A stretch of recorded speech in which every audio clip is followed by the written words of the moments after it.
The story begins with someone asking if he'd like to hear a funny story. He mentions that there are various armed groups around the world, while there is one thing that all of them feared. A man named Peter appears sitting, resting on several corpses. Our protagonist says that the most impressive part wasn't that, but rather that Peter is a 60-year-old man. In a confrontation between criminals, one of the survivors mentions that he could have died as a legend if he had died before being hunted by various assassins. The survivor discusses this with a man wearing a mocking mask, saying that he is being threatened by assassins from the organization. At this point, he wonders if the masked man could be Peter, as he sees the man standing surrounded by the corpses of his pursuers. Despite recognizing Peter, the survivor mentions that he would still be pursued by millions of other assassins, and all this effort made no sense. He says that even being the legendary Peter wouldn't save him forever, as he wonders how Peter was never discovered, until Peter asks if he wants to know the answer. Our protagonist approaches the survivor while saying that even with so many pursuers, he would never be found. After approaching the survivor, he begins to remove his mask while explaining what happened. At this moment, the survivor is impressed with what is revealed to him.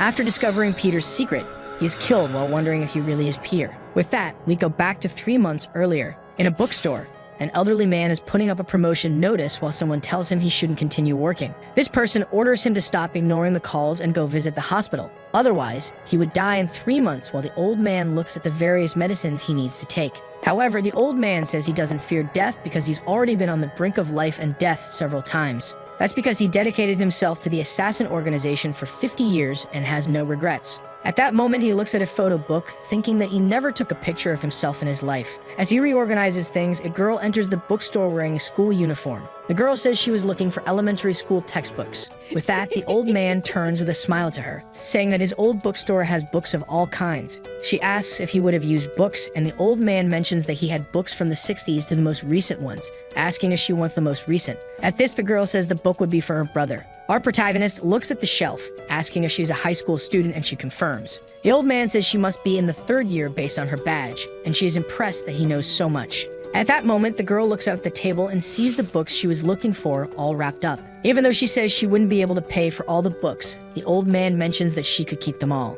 After unwrapping the books, he mentions that at least the books could be used instead of gathering dust. The girl tries to refuse, and the old man mentions that he could see how much she loves her brother, asking her to be good to him while she can. Otherwise, she might regret it in the future. After accepting his request, the girl asks if he ever regretted anything while he was arranging the books. At this, the old man becomes thoughtful, saying that the longer one lives, the more regrets they have. But he knows there's nothing that can be done, as he remembers a girl being taken away with someone saying it was the only way they could survive. The old man mentions that there's nothing one can do about the things they regret. He mentions that even though she might not understand what he's talking about, she should take care of her brother so as not to regret it later. With that, the old man tells her to leave, saying he wouldn't kill her if she left and ignored trying to kill him. At that moment, the girl realizes that he knew about her plans from the beginning. Our protagonist mentions that he had already memorized the faces of all the students and confirmed it when he asked if she was in the 3rd year, because the school in that neighborhood only went up to the 2nd year, making her understand that she was following his plan from the start. The old man also mentions that she couldn't hide the smell of blood on the knife by using any perfume, since he had smelled that scent his entire life. Seeing that her plan was compromised, she insists on trying to kill him, even knowing that he was aware of it from the beginning.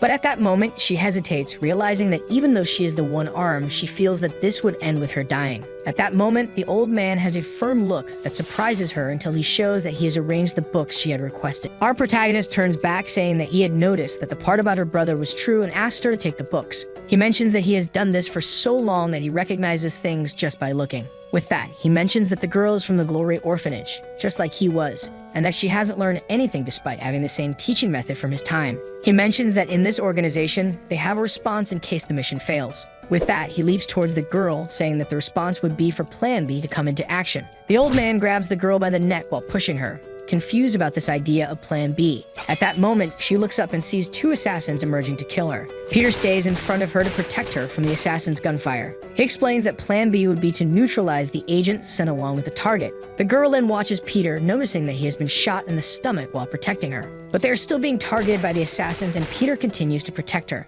With that, Peter stands up armed, trying to take down the 2 until he notices that they have taken the girl hostage. Because of this, Peter hesitates, being struck by the other assassin with a direct punch to the face. The assassin begins mocking Peter for being defeated so easily. At that moment, a 3rd assassin appears, explaining that despite Peter's feats and reputation, he needed to do this. This assassin was the informant of the boss known as Octopus, saying that not even the legendary Peter could remain incredible while being sick. Peter gets angry and asks why they are trying to kill him. He replies that the boss was upset with Peter, who is confused. Octopus explains that after Peter retired, thousands of people would come after him. That's because a bounty of 76 billion won was placed on his head. Our protagonist recognizes that this was the amount he had accumulated in his life, and the informant confirms it was the same amount. Because the idea was that after his death, the accumulated money would go to whoever managed to kill him. Octopus then becomes obsessed with the idea of getting that money and asks for Peter to be killed by him. With that, the assassin who had hit him attacks again, telling him to die quietly. After a series of punches, he throws Peter into another room.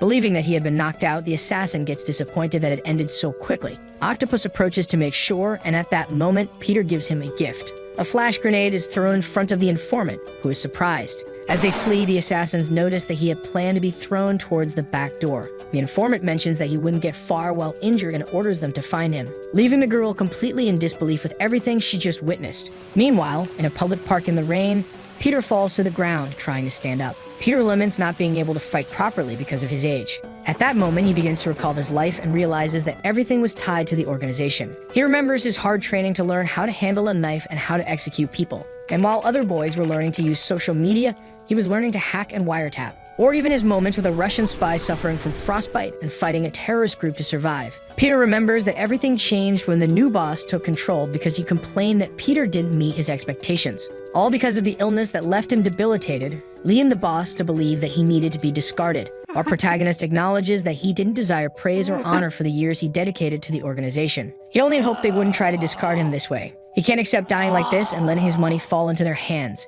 because his money was meant to help his daughter until he falls to the ground bleeding. Meanwhile, in Octopus's hideout, the two assassins complain about losing the money due to Peter's death. One of them mentions that the high amount was because of his history, while the other says that it was irrelevant because nothing comes before money. The assassin stares at Peter's photo, thinking about killing him to get the money. At that moment, someone appears, saying that this was the first photo of him. At that moment, the two assassins turn around and see a man wearing Peter's clothes, but they recognize that it wasn't him because the man had black hair, while saying that it was the first photo taken of him. The man says he doesn't know what happened because when he woke up, he was like that. With that, the assassin grabs his shoulder, trying to push him out, saying that this is not a place for a student. Suddenly, the man grabs his wrist, saying that he knows everything and demands to be taken to Octopus. At that moment, they face each other and recognize that he is also in the same line of work as they are. But he says that when someone from the same industry shows up in their place, it should be killed. When the assassin tries to attack Peter, he easily grabs his fist. The assassin is impressed by Peter's strength in blocking his strike and recalls how easily Peter had defeated him before. Peter crushes the assassin's fist with his hand. While one of the assassins feels his hand being destroyed, the other tries to surprise him from behind with a knife. But Peter manages to counter and lands a series of punches that easily take down the assassin. After knocking him down, the first assassin grabs the knife, asking who sent him. With that, Peter begins to explain that assassins who master cutlery are third class, while those who master all weapons are second class, observing the surroundings. He then picks up an octopus, saying that first-class assassins can use anything as a weapon. The assassin is astonished at him trying to use an octopus for defense, but ignoring his comment, the assassin charges at Peter to attack him. Peter uses the octopus like a whip to disarm the assassin from a distance, shocking him. Then he uses the tentacles to strangle him. After that, he throws him against the pots and tosses him into a pot full of boiling liquid using the octopus. As he throws him into the pot, he ends up destroying it. The assassin lies on the ground, wondering who this man could be. Peter picks up the photo they took of him, remembering Octopus's comment about his bounty. He looks at the photo, wondering if that was the only photo they had of his face. He then mentions that he had become a younger version of himself when he opened his eyes after that attack. Our protagonist lights his cigarette and burns his photo, saying that the Peter they were looking for is already dead, while revealing his new, rejuvenated appearance. Meanwhile, Octopus is driving, complaining about having lost track of Peter. He comments to his subordinate that he needs to find Peter as soon as possible, despite believing that he won't last much longer due to the cancer, saying that he could surrender to them gently. At the same time, Peter opens the doors of the restaurant controlled by Octopus. But seeing that he wasn't there, Peter believes that this extended Octopus's life a little longer. After that, he heads to the subway station. The people around are curious about the strange man in the bathroom, because Peter had taken off his shirt and was staring at his reflection, amazed by his rejuvenation. Additionally, he notices that he has been cured of cancer and the gunshot wound he received in the confrontation with the assassins has disappeared. He finally understands that he has become younger, wondering if that could really happen. Even so, he knows that thanks to this, he will never be recognized because no one would be looking for him as such a young man. He realizes he needs to change his clothes to avoid drawing attention. With that, he overhears a conversation between two men about a job that paid 80 million won. It turns out they had swindled a guy who was looking for money for his mother's medicine, and the two mock the guy for not reading the contract properly. The two continue talking while smoking in a prohibited area, discussing the fancy clothes one of them is wearing. He mentions that these clothes are useful to motivate victims to sign without thinking twice when they see his wristwatch. Peter approaches them, telling them to put out their cigarettes because it's a no-smoking area. However, this irritates the men who complain, telling him he should use formalities with his elders. One of the men slaps Peter in the face, telling him to leave while he's still in good mood. After that, Peter walks toward the bathroom door to avoid trouble with those two who laugh at him. But then he locks the door, wanting to end this quickly. At that moment, he goes back to the two men, who start complaining again about him bothering them. Our protagonist rolls up his sleeves, saying he will show them what happens to those who don't show respect for their elders in the East. The man who slapped Peter intends to deliver another slap to get rid of him quickly. But at that moment, Peter hits him with two precise strikes, knocking him down. His partner pulls out a knife and threatens Peter, saying that he doesn't know who they are. But Peter says he recognizes that knife and that the guy is holding it the wrong way. He explains that he would end up cutting his own fingers if he swings the knife like that. The man gets irritated, saying he wouldn't swing the knife while still pointing it at Peter. Our protagonist mentions that someone planning to stab wouldn't leave their arm out front while preparing to take him down. The guy charges at Peter, who dodges and disarms him in a quick move before landing a punch that takes him down. The man starts screaming in pain, and Peter tells him that he didn't stab him because if he had, he'd already be dead. With that, the man asks who he is, and Peter says that although he doesn't care about the business of those two, Peter squeezes his shoulder as he leans in to whisper that if he found out who Peter was, he'd have to kill him. After this scare, Peter warns that his pants won't be of much use as he notices the man wetting himself in fear. As he leaves the bathroom, he checks his phone and discovers that his 76 billion won has disappeared. Our protagonist walks through the station, irritated that they messed with his money, wearing the clothes of one of the criminals. Even so, he acknowledges that this is what his companions are really worth. On the way, he overhears a girl saying that she received a scholarship from the Glory Club. Peter then explains that he grew up in the Glory Orphanage, which was run by a religious organization. 50 years later, the orphanage turned into a cartel with influence in politics and the business world, using a front called the Glory Club. Peter mentions that this was the organization he was part of and that now he will go after it to destroy it with his own hands. Meanwhile, in a butcher's shop, a criminal finds himself being threatened by someone coming to capture him. That person threatening him was Octopus, who said it wouldn't take much to defeat him since he wasn't Peter. The criminal taunts, saying they would die young if they relied solely on Peter, and Octopus asks who cares if someone dies young or not. Octopus orders to finish this quickly so it will be less painful for him. With that, the criminal starts laughing, thinking Octopus was showing off too much. He then reveals that he had called his companions from the Vacna mercenary company to solve the problem. That criminal knows that Octopus wasn't one of the 12 apostles of the Glory Club and doesn't understand why he was so confident. He then orders his subordinates to take down Octopus, and they all charge at him. Shortly after, the criminal is surrounded by blood and trembling in fear on the ground, seeing something absurd that didn't even seem human. Octopus says he found it very easy to deal with the subordinates he had brought, as he contorts his body in an inhuman manner, twisting the body of one of the subordinates using his hyperflexibility ability.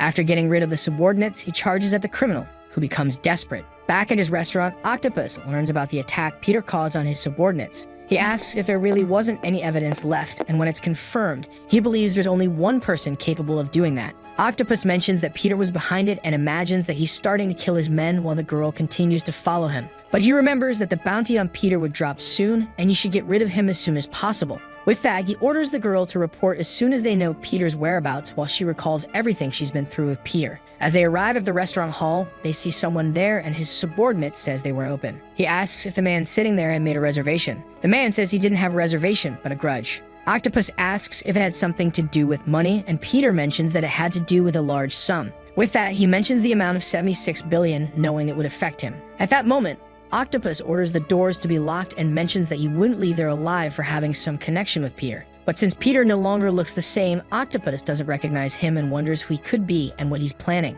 He imagines if that man could be Peter's son or disciple and knows it couldn't be either of the two. Realizing he might get information from him, Octopus decides to give him two options. One of the options would be to tell where Peter was and be able to leave alive, while the other would be to stay silent and be killed by his subordinate. Our protagonist starts provoking him while eating the dish on the table, which irritates the informant. He mocks him, saying that no one has ever survived after hearing this. But then he says there could be a third option, revealing that he is Peter. Octopus stares at him, not understanding what Peter was saying. Peter continues to provoke him, saying that despite being so young, he heard very poorly, and that it was he who killed his subordinates. Though Octopus understands that he killed his subordinates, he doesn't believe he is Peter and wonders why he did it. He then orders the protagonist to tell the truth, stating that the weapons were real and asks what his relationship with Peter was. After glancing at the girl behind Octopus, Peter decides there's no other option and decides to speak. He picks up the food, saying that Octopus just needs to kill him, which would make everything simpler for him. Octopus orders his subordinate to at least make sure he can still breathe,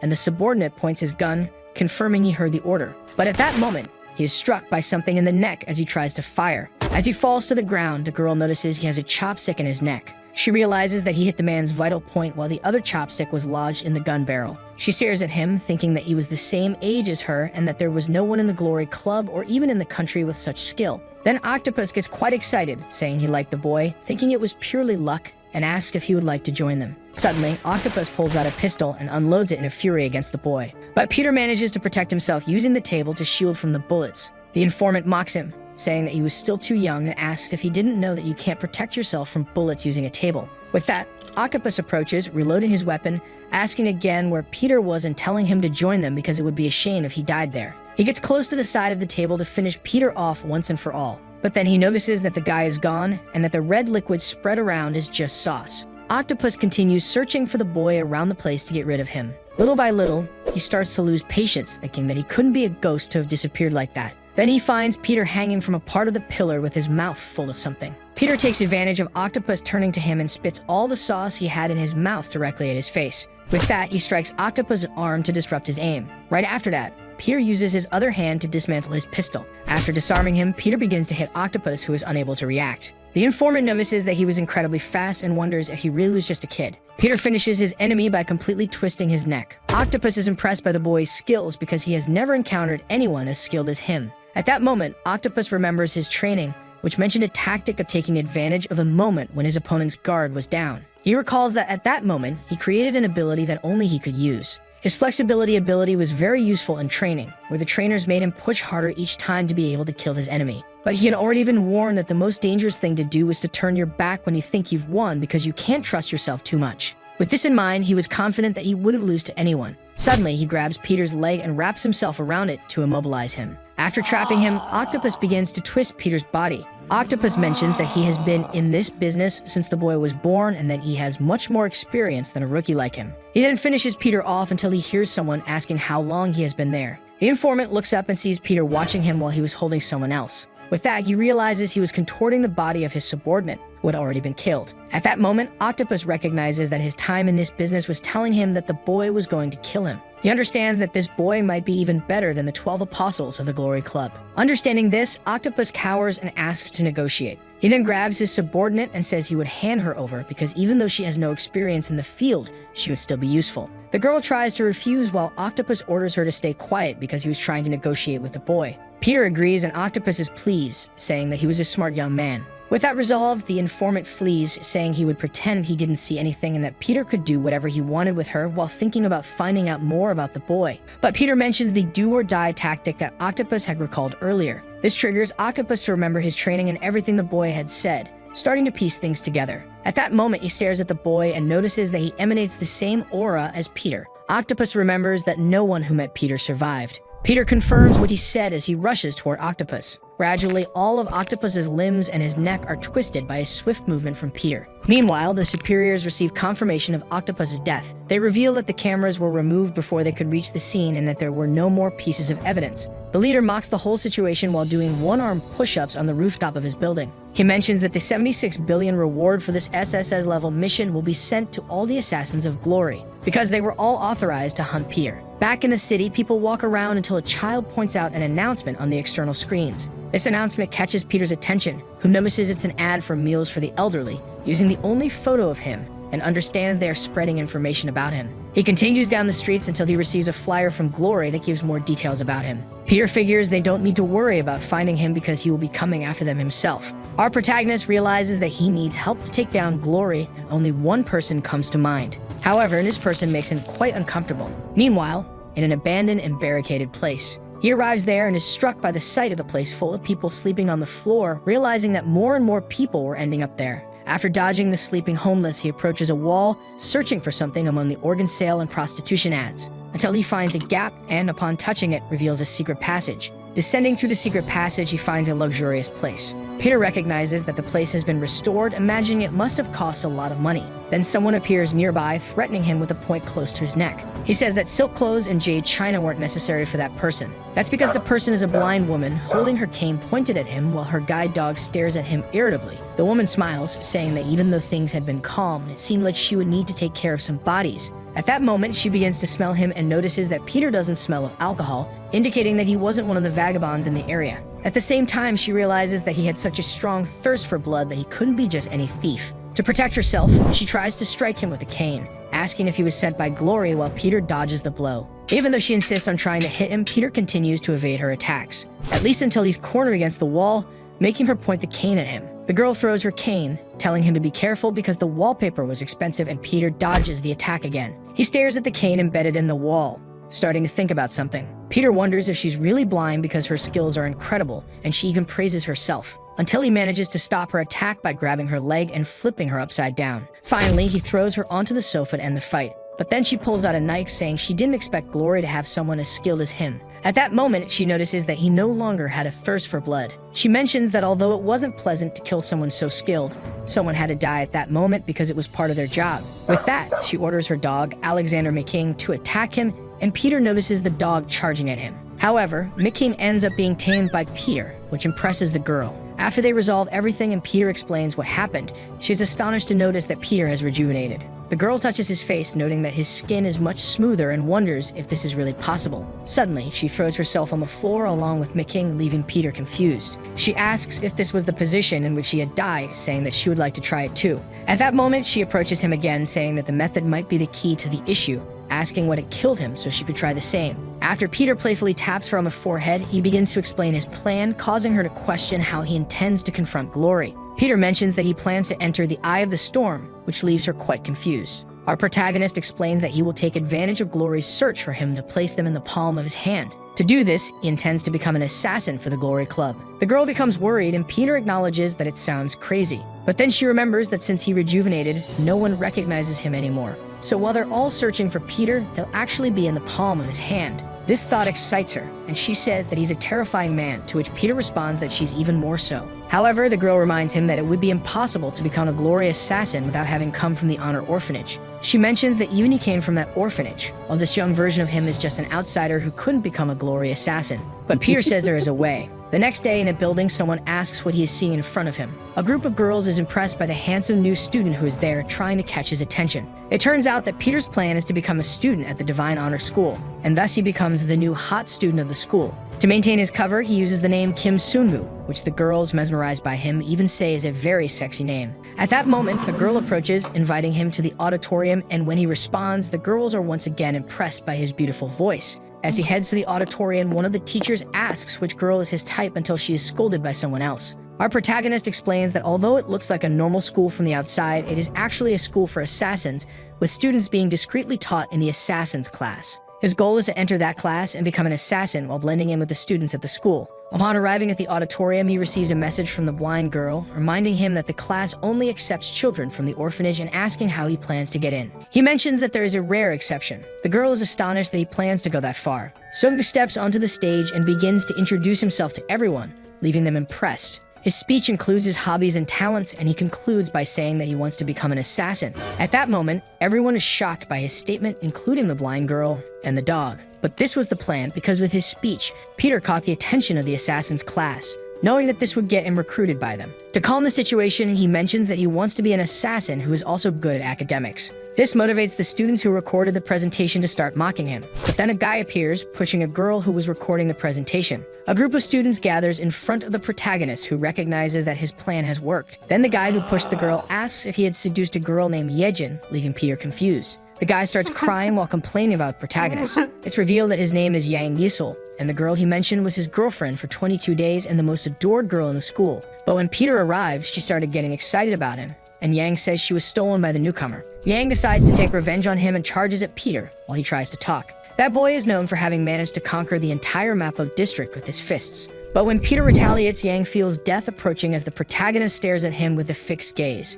He imagines he's about to be defeated, lamenting that he couldn't protect Yejin, even though he never actually tried to do so. But then Peter stops just before hitting his forehead and merely flicks it. With that, Yang falls unconscious, trembling after being defeated by Peter. The problem is that at that moment, a staff member arrives complaining about them fighting at school and holding a red card. He starts pulling Peter's cheek, asking what his father does for a living, and the protagonist responds that maybe he's dead. As Peter is taken away by the teacher, Yang keeps complaining about being held back, trying to come up with an excuse for his defeat. At that moment, the members of the Assassin's class wonder what they should do about Peter. The decision is to try to find out more about him because it could be fun. In doubt, they believe they could simply kill him. At the same time as the protagonist continues to be pulled by the teacher, the girls keep praising him, until Octopus's subordinate girl finds him and becomes worried about why he's there, imagining that Peter's plan is to take everyone down. The next day, the subordinate, named Unbeal, hears someone asking if they could sit next to her. She's startled to see the protagonist and asks what he's doing there, and Peter responds that he's been followed by the students and asks why she isolates herself. Unbeal says she's not hungry, even though she's taken an absurd amount of food, which surprises Peter.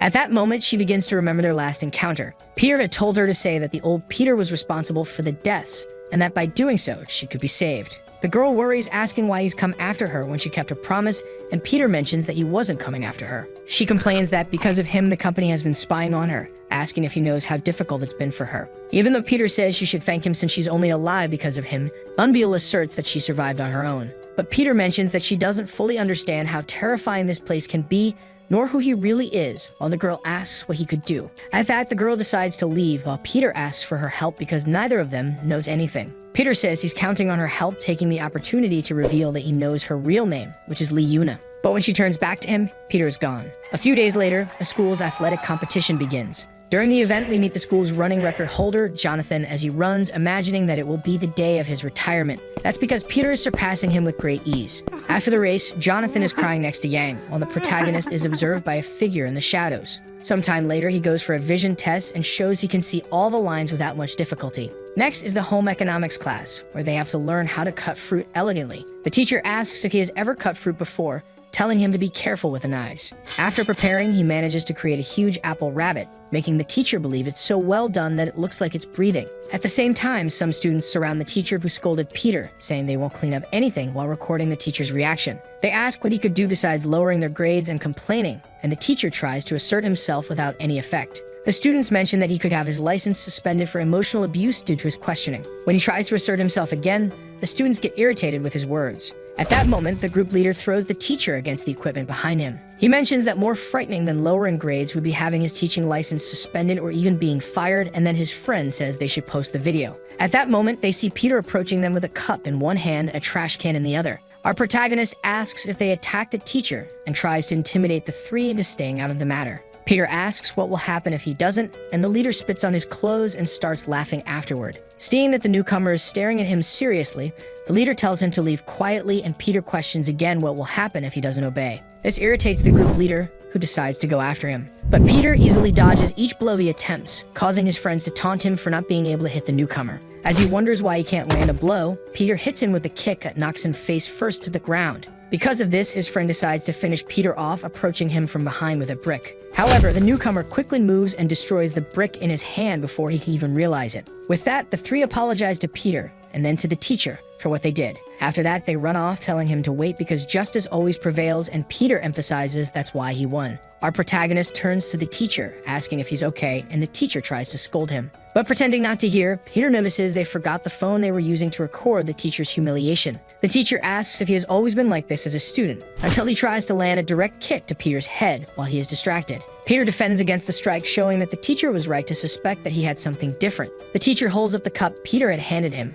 mentioning that even during the fight, Peter didn't spill a single drop of coffee. With that, he wonders where and why Peter learned these fighting skills. At that moment, Peter reveals that he seeks revenge but keeps hidden who the targets of his vengeance are. Explaining that he has lost everything he had accumulated, Peter says that he is just like the dead. The teacher asks if he plans to join the volunteer club while displaying a firmer and more imposing stance. This was all part of Peter's plan because he wanted Professor Lee Guangyu to take an interest in him. Guangyu is the instructor for assassins from the Glory Club at that school. It turns out that at the school, there's a volunteer club where students can potentially become glory assassins, and the teacher recognizes Peter's talent. With that, he takes Peter to the volunteer club room, where glory assassins are promoted. Upon arriving in the room, Peter is surprised to find that it's just a room with a group of normal students who don't seem out of the ordinary. Guan goes to the front of the room and orders them to pay attention. When the teacher explains that Peter will be working with them, Yuna is once again impressed by his decision to join that club. She becomes worried as Peter stares at her, while he wishes she wouldn't say anything. To try and help her relax, Peter winks at her, and Yuna wonders why he did that, imagining she might be his next victim.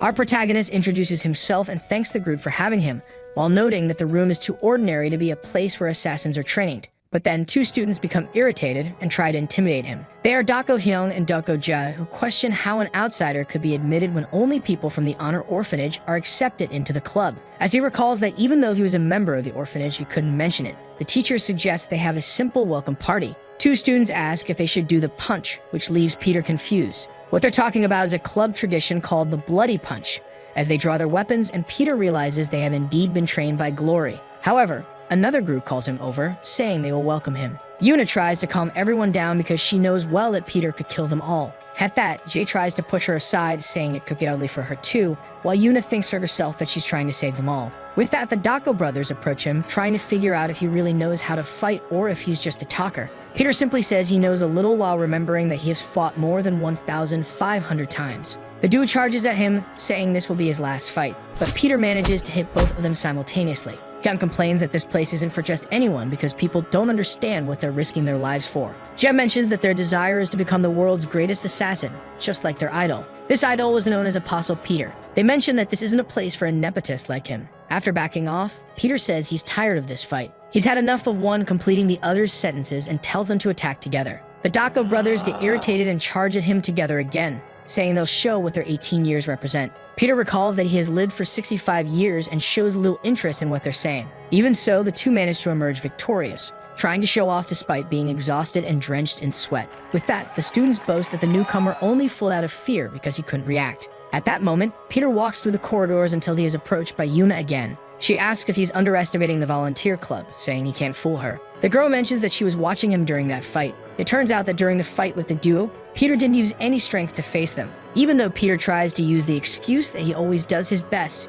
Yuna says she has proof that it's a lie, because while the two were drenched in sweat, he wasn't even tired. Yuna then pushes him against the wall, asking why he did that when he's already suspicious in the school, wanting to know what he gains by hiding his true strength. She asks what he intends to do, and Peter asks if she really wants to know what he was planning. Peter stares at her for a moment before sliding down the wall and escaping from her, saying it's lunchtime even though it's midnight. Meanwhile, in a bus parking lot, a driver was taking the opportunity to drink until the day broke. He was happy, saying he had received 1 million won just to rent the bus.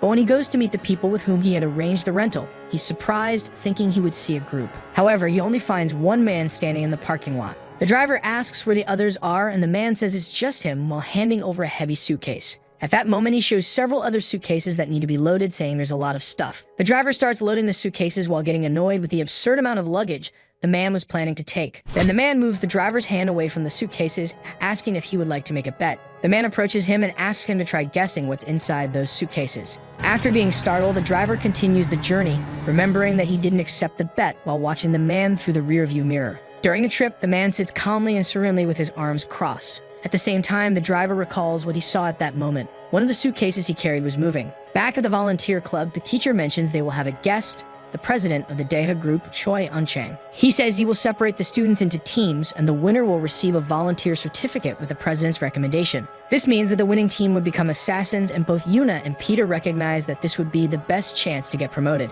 The teacher explains that their mission is a recovery one. It turns out that recently there have been many kidnappings of teenagers, and the problem involves one of those kidnapped children, because he is the only son of the group's president. One of the students wonders why this would be their mission and not a police job. The teacher explains that the reason is that the president wants revenge. He mentions that the mission is limited to rescuing the president's son and asks the students who wish to participate in the mission to raise their hands. It turns out no one raises their hands, and the teacher tries to motivate them by saying that if they don't do the mission, they will have to wait another 2 years to become assassins. Everyone believes there's something wrong with this mission until the Dako brothers volunteer for it. However, they noticed they weren't the only ones who signed up for the mission, because Peter and Yuna also volunteered, causing them to start mocking the two. When Yuna notices that Peter also volunteered, she starts complaining to him. After deciding who will go on the mission, the duo asks if they just need to go beat up the kidnappers. But then the teacher starts explaining the mission, which leaves everyone impressed. Peter recognizes that his chance to become a glory assassin again has arrived. The problem is that their mission is to have fun in a park while trying to rescue the boy.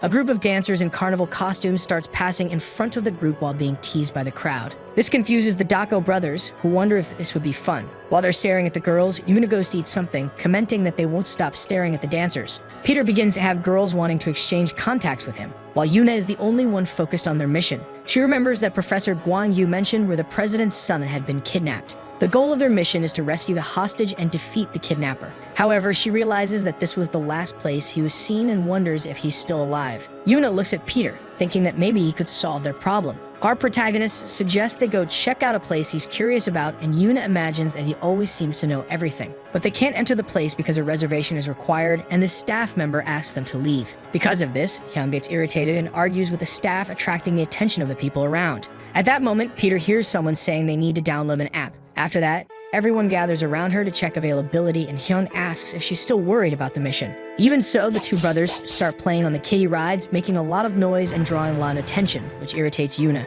Meanwhile, Yuma and Peter go to a shooting booth, wondering what prize they might win. The problem is that the attendant believes they'll never win anything because he added weights to the dolls while saying it was really easy to win. Yuna starts staring at the toy gun, thinking that she had never used a toy one, while the attendant imagines he could make a lot of money off her. In the end, she won all the prizes and left the attendant completely speechless. While everyone else enjoys the amusement park, Peter observes the place from a distance, until his companions call out to him, making him realize that the group was having a great time. Our protagonist imagines that this might have been the first time they'd been to an amusement park, considering what their childhoods must have been like. Because of that, he believes the best thing is to let them have as much fun as they can, since there's no telling when they might have another chance. After a while, Yuna manages to slip away from her friends, taking the opportunity to eat and think about the mission. At that moment, she notices something strange as she's able to connect to the president's son's AirPods. She realizes that he must be nearby, but she's confused because the signal is coming from the women's restroom. Yuna imagines someone might have taken his AirPods and wonders if she should call her companions. She decides to enter the restroom first to get an idea of the situation. At first, she doesn't see anything unusual, even though the AirPods signal is coming from a girl applying makeup. Afraid she might be wrong, Yuna decides to talk to the girl carefully, not revealing too much, while keeping a friendly smile. The problem is that her smile is so sinister and sadistic that the woman gets scared. At that moment, the woman's boyfriend shows up and she says that Yuna came up behind her trying to hit her. Hearing his girlfriend's comment, the guy approaches Yuna, thinking of confronting her while Yuna tries to explain what happened. He raises his hand to strike Yuna, and his girlfriend complains, saying she only wanted an apology. But he says he's going to hit her first, which makes Yuna alert to his movements. Meanwhile, the three others are wandering around the park, wondering where she could be, and Peter assumes she just went to get something to eat. Moreover, Peter says they don't need to worry about her. Because she could handle anything dangerous that might come up, Yuna uses the guy's movement to flip over him. She then grabs onto his back, threatening to shove the lollipop stick into his ear. But at that moment, she realizes she overreacted and acted on instinct, avoiding killing him. After letting go of the girl's boyfriend, she gives him her lollipop as he trembles in fear, then turns back to talk to the girl. She grabs the girl's face again and asks where she got the AirPods. Meanwhile, Peter checks his phone and doesn't notice the crowd gathering to watch him because he's so handsome. Yuna manages to reunite with the group, saying she found the AirPods and knows where they were lost. Peter says they thought of the same place and she's confused. It turns out that because the park is so crowded and lively, the kidnapper must have looked for a place where someone screaming or jumping on others would be normal. He points out that although the tickets for the haunted house showed as sold out, they hadn't seen anyone going all day. Yuna and Peter realize that the place they should be checking is the haunted house. The Dako brothers say the fun is over and they should focus more on the mission because they don't know what might happen. But Hyun keeps holding onto Yuna's clothes, irritating her as she says he claimed he would lead the way. While Hyun and Yuna argue, Peter continues staring ahead and walking forward, confused, because there was no one at the attraction. He recognizes the danger and tells them to be prepared, which confuses Hyun. Our protagonist mentions that their mission is about to begin. But at that moment, Peter realizes the true purpose of this mission. The purpose was for them to be kidnapped by the culprits to get close to the hostage. Before passing out, Hyun manages to see a man approaching them. At that moment, Professor Guan Yu bursts into the director's office, furiously demanding that he call the students. The director says he can't reach them, and Professor Guan Yu mentions that this mission wasn't so simple. He then mentions the name Park Sango, which makes the director concerned, because Park Sang-do was a former apostle candidate who was expelled from Glory for being uncontrollable. Even so, the director mentions that there shouldn't be any problems because the students have learned enough and could handle it. However, teacher Guan Yu is frozen, sweating profusely as he recalls Sang-do's behavior. At the moment he shows something to the director is shocked. Meanwhile, in a warehouse full of suitcases, Peter and Yuna are tied up and bound to a column. Sang-do is impressed that they knew chloroform was used to knock them out. He recognized this because people knocked out by chloroform typically pass out with their mouths open, while Yuna's mouth was closed. Back with the director, he is desperate upon seeing what the professor had shown him. His mechanical leg, as he says that Sang-do is an extremely cruel person. Guan Yu complains that there's no time to be stunned, they need to save the students. Yuna notices that he had figured out she was awake and wonders what she could do. But Guan Yu warns the director that if they're discovered, Sang-do would cut off their legs while the kidnapper prepares to grab Yuna. As he's about to grab Yuna's neck, her phone starts ringing. He picks up her phone to see who's calling. When he answers, Professor Guan Yu recognizes Sang-do's voice. Taking advantage of this, Lee threatens to come after Sang-do and kill him if he dares to touch a hair on his students' heads. Sang-do remains calm, asking why so much violence. He asks if Guan Yu is afraid that he'll cripple them just like he did to the professor. This infuriates Guan Yu, while Sang-do asks if he would like to make a bet. The bet would be on how many pairs of legs would still be intact by the time he reaches the hideout. If he guessed correctly, Sang-do would spare the president's son, and ask the professor what he would like to bet if he was wrong. The director is surprised to see Guan Yu trembling with fear at the situation. With this conversation, Guan Yu becomes desperate, demanding to know where they are and trying to talk to Yuna and Peter. At that moment, he orders them to search quickly because they must have already become targets, while Sang-do warns them to hurry because he will start soon. Yuna opens her eyes and tries to see if she can talk to Peter, noticing that he was really sleeping, which irritates her because he's asleep in such a dangerous situation. She starts thinking about what can be done while taking off one of her shoes. Peter asks what she's doing as she puts her foot on his face, revealing that he wasn't even asleep. The girl says she was trying to wake him up by pinching him, and Peter teases her. After that, she starts hitting her bound wrists against her legs, saying she's using what she learned in training. But at that moment, Peter shows that he's already free and asks what she's still doing, revealing that he had freed himself some time ago. It turns out he had freed himself discreetly in case something happened. Yuna tries to explain that the kidnapper was a former member of Glory, and Peter says he already knew that. He asks if she likes making bets, which confuses Yuna.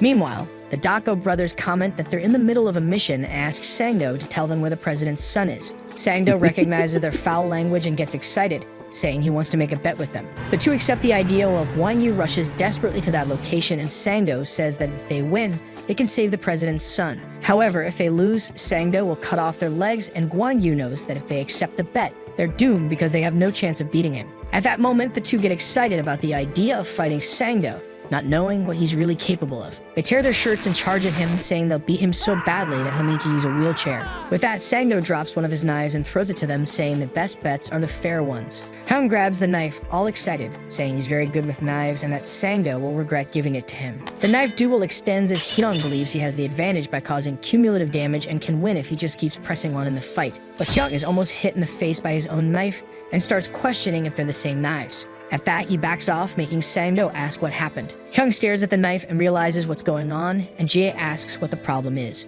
It turns out the knife he received wasn't sharpened, and Sang-do looks at them with a sadistic smile. At that moment, Peter and Yuna arrive in the room to help, but Hyung tells them to stay back, which impresses Yuna. They say this fight is theirs and that the two of them can't interfere. They believe that if they can't win this fight, Yuna and Peter won't have a chance, so they must stay behind. With that, the two prepare to fight, saying that Sang-do doesn't know what their motivation to fight is. At that moment, they remember the last challenge at the orphanage, called the Hell Month. In this challenge, instead of receiving water or food, they were given only a pistol with a single bullet. Their goal was to survive amidst the wild beasts that surrounded them during this challenge. They recall that the bullet was used for various reasons, such as hunting or betraying their friends. In some cases, it was used to free themselves from that nightmare. However, the two refused to give up and tried to survive by any means. Throughout the challenge, they kept the bullet they received, because they knew that the two bullets they had would determine their fate someday. After that month ended, they discovered they were the only survivors out of 181 children from that generation of the orphanage. During that time, they heard about a boy their age who became known as Apostle Peter,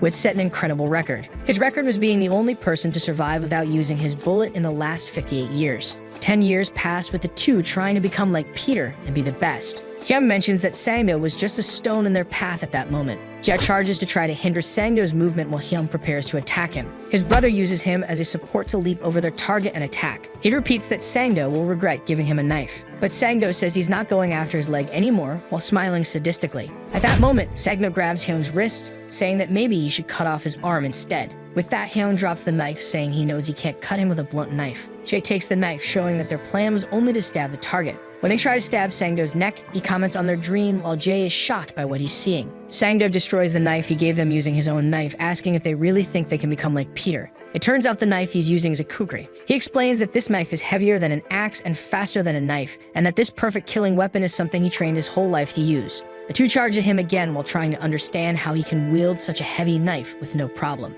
At that moment, Sangdo attacks them, demonstrating that he's not an ordinary man. In a quick movement, he strikes all their limbs and knocks them down with no effort, making them realize that this guy is a monster. After being knocked down, they plead with their partners to run away. Yuna panics and Sangdo mentions that he won't kill them because they're just kids, but he says he will collect his reward from the two. He then prepares to cut off a leg from each of them. Meanwhile, Won-Yu continues to panic, wishing that Sangdo won't harm his students, willing to give up his other leg to save them. That scene shocks Yuna, who becomes worried that he might actually cut off their legs. At that moment, he hears someone offering to make a bet. Peter offers his arms and legs, saying he's willing to give up even his neck, which catches Sangdo's attention. This excites him and he accepts Peter's bet, acknowledging it as expected of the Glory member. Once again, Sangdo hands a knife to his enemy, saying the conditions must be fair. Yuna panics, afraid that Peter might take the knife, but he refuses. Our protagonist shows a floral tray, saying that it's more than enough. Sangdo starts laughing, saying that Peter is hilarious, while Yuna goes to help her partners. Sangdo then charges at Peter, saying he won't go easy on him. When he tries to land his first strike, Peter dodges with a step back. At that moment, Sangdo starts a series of attacks and notices that Peter is using the tray as a shield,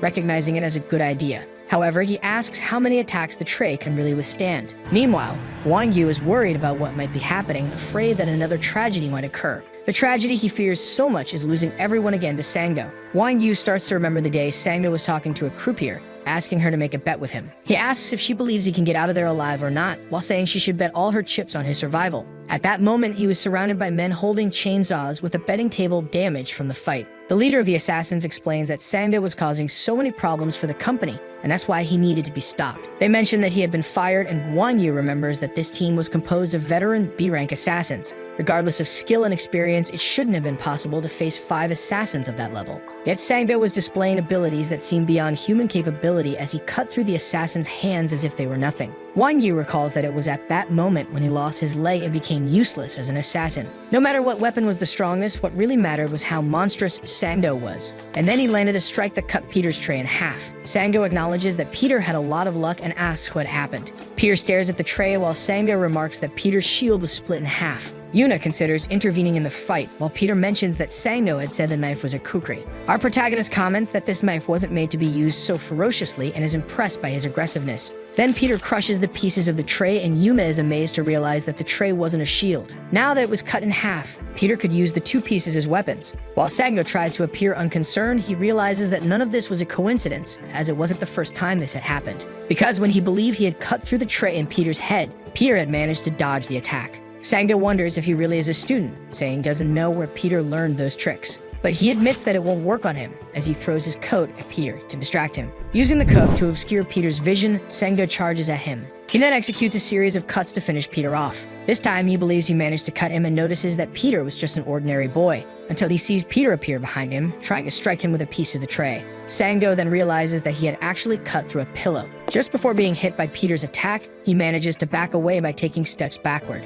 Sangdo understands that Peter's intention was to strike his carotid artery to kill him, and that he only managed to protect himself by using his hand. He asks if Peter is really a student while taking a battle stance. At that moment, he understands that the tray wouldn't cut through thick clothing or block his knife. So Peter's plan was to target his neck, and then he charges at him. Peter initiates a series of rapid attacks that Sangdo can't fully keep up with. Sangdo stops wondering if Peter is a student and starts questioning if his enemy is even human. Yuna understands that the kukri's movement destroys everything around it when swung, and if Peter were hit, he would die. But she also notices that Sangdo is much slower than the protagonist. This was caused by the weight of his weapon, and if the fight dragged on too long, Peter would win. However, Peter is slightly hit on the face, which worries Yuna. Sangdo mentions that to kill cattle, he needs the right tool and then pulls out another knife. He reveals that there were knives hidden inside the kukris. Peter remembers that Sangdo's kukri weighed 3 times more than a regular knife. By getting rid of it, Sangdo's speed was no longer affected and Peter loses his advantage. With that, Sangdo begins a series of attacks that Peter must defend against using his improvised weapons.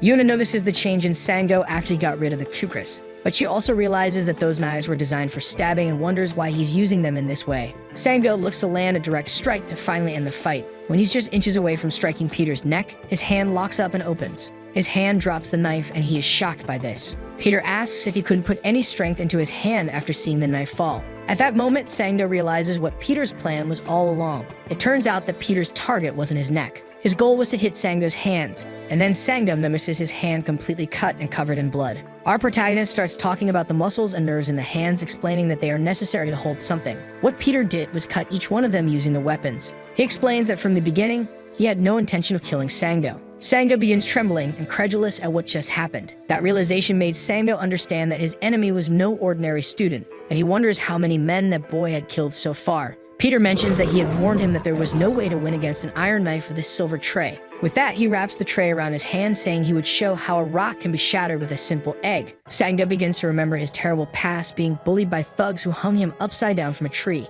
Every day, he imagined getting revenge on the bullies, but he never had the strength to fight back against them, until one day, they threw 2 dogs at him. The bully said that if he could beat the dogs, he would stop bullying him, while Sangdo cowered in fear, wishing to die. At that moment, the bully asked if he wanted to make a bet, and this affected him deeply. Hearing that phrase, Sangdo began to get up, mentioning that his legs started to move on their own. He couldn't explain how he managed to advance against the bully and punch him directly in the face, but he understood that betting his life made him stronger as he killed the bully. From that point on, all his fights followed the idea of betting his life to feel powerful. Gradually, these bets became his addiction. That's because he always won his bets, being the strongest of all. But at that moment, he ends up being hit by Peter's fist, wrapped with the tray like a glove. With that, he's thrown to the ground while Peter discards his metal glove. Yuma is impressed by the fight and Peter charges at Sangdo, who becomes desperate to keep him at a distance. At that moment, Sangdo pulls out a grenade and orders Peter to kneel. Otherwise, he plans to blow up the entire place, pointing the grenade at the suitcases. Sangdo reveals that he had put the kidnapped children inside the suitcases, including President Choi's son.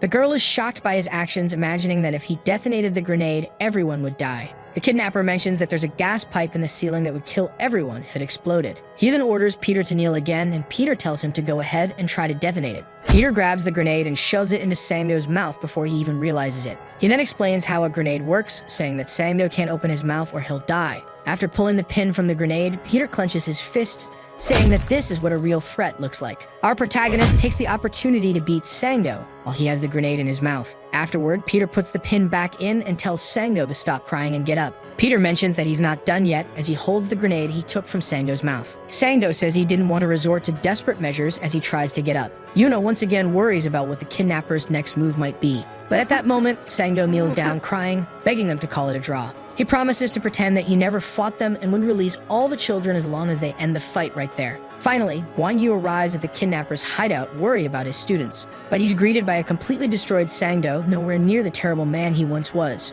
Peter appears, supporting his colleagues while Yuna stands beside him, smiling slightly. With that, the incident was resolved and the kidnapped children were successfully rescued. Meanwhile, Sangdo is placed in a black bag, complaining and asking them to say it was a draw. He is then taken to the Glory headquarters and Guan Yu's nightmare finally ends. Peter's group gathers, with the Dako brothers boasting about their teamwork. While Guan Yu wonders what might have happened, Peter tells Yuna to cover up properly to avoid catching a cold. Sometime later, they are promoted to D-rank assassins. But this leaves the Dako brothers furious for not getting a higher rank, and Yuna gets annoyed with them. They take the elevator, descending several floors until they begin to worry about how much further they will keep going down. When the elevator doors open, they are met by 2 enormous women, causing the brothers to believe they are going to die. They try to close the doors, saying they'll come back another time. But then a beautiful woman appears between the two, welcoming the group. With that, they change their minds, saying they are the guests that were expected. The woman asks them to follow her as she guides them through the place. She explains that the president is interested in them for saving the life of his son, who is the heir to the Dana group.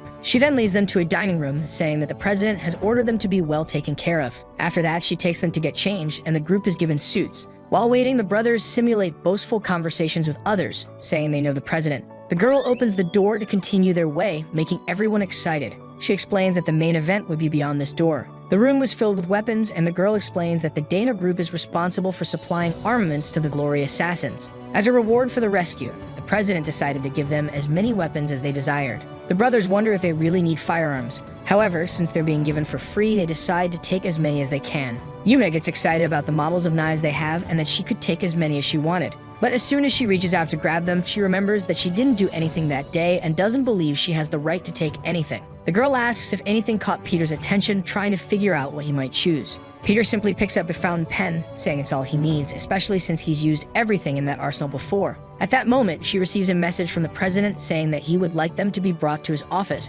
which makes the brothers complain about how long he's taking. But then she corrects her statement, saying that the president asked for only Peter to be escorted to his office, which irritates Hyun, since they fought so much for him. So Peter goes up in the elevator alone with the girl, who comments on the pen he chose, and Peter mentions that he likes using that model. However, she recalls that the model was released 40 years ago and was discontinued early, forcing Peter to improvise, saying it was a gift from his grandfather. When the girl thinks about asking if he came from the orphanage, Peter changes the subject, asking about the president and why he was the only one called. Finally, they arrive at the president's office, and the girl mentions that she has brought the protagonist as requested. With that, Peter meets President Choi Uncheng. He asks if Peter liked the rewards, and Peter simply thanks him for everything. Our protagonist asks what Choi wanted with him, and the answer is that he just wanted to meet him. But then he gets closer, saying that he did have a reason to want to bring Peter to his office. Choi mentions that he knows who Peter really is, which worries the protagonist. Approaching Kim Sung-gu, the man examines him closely and says that, in a way he can't quite explain, he looks a lot like Peter, a comparison that in fact is not unusual.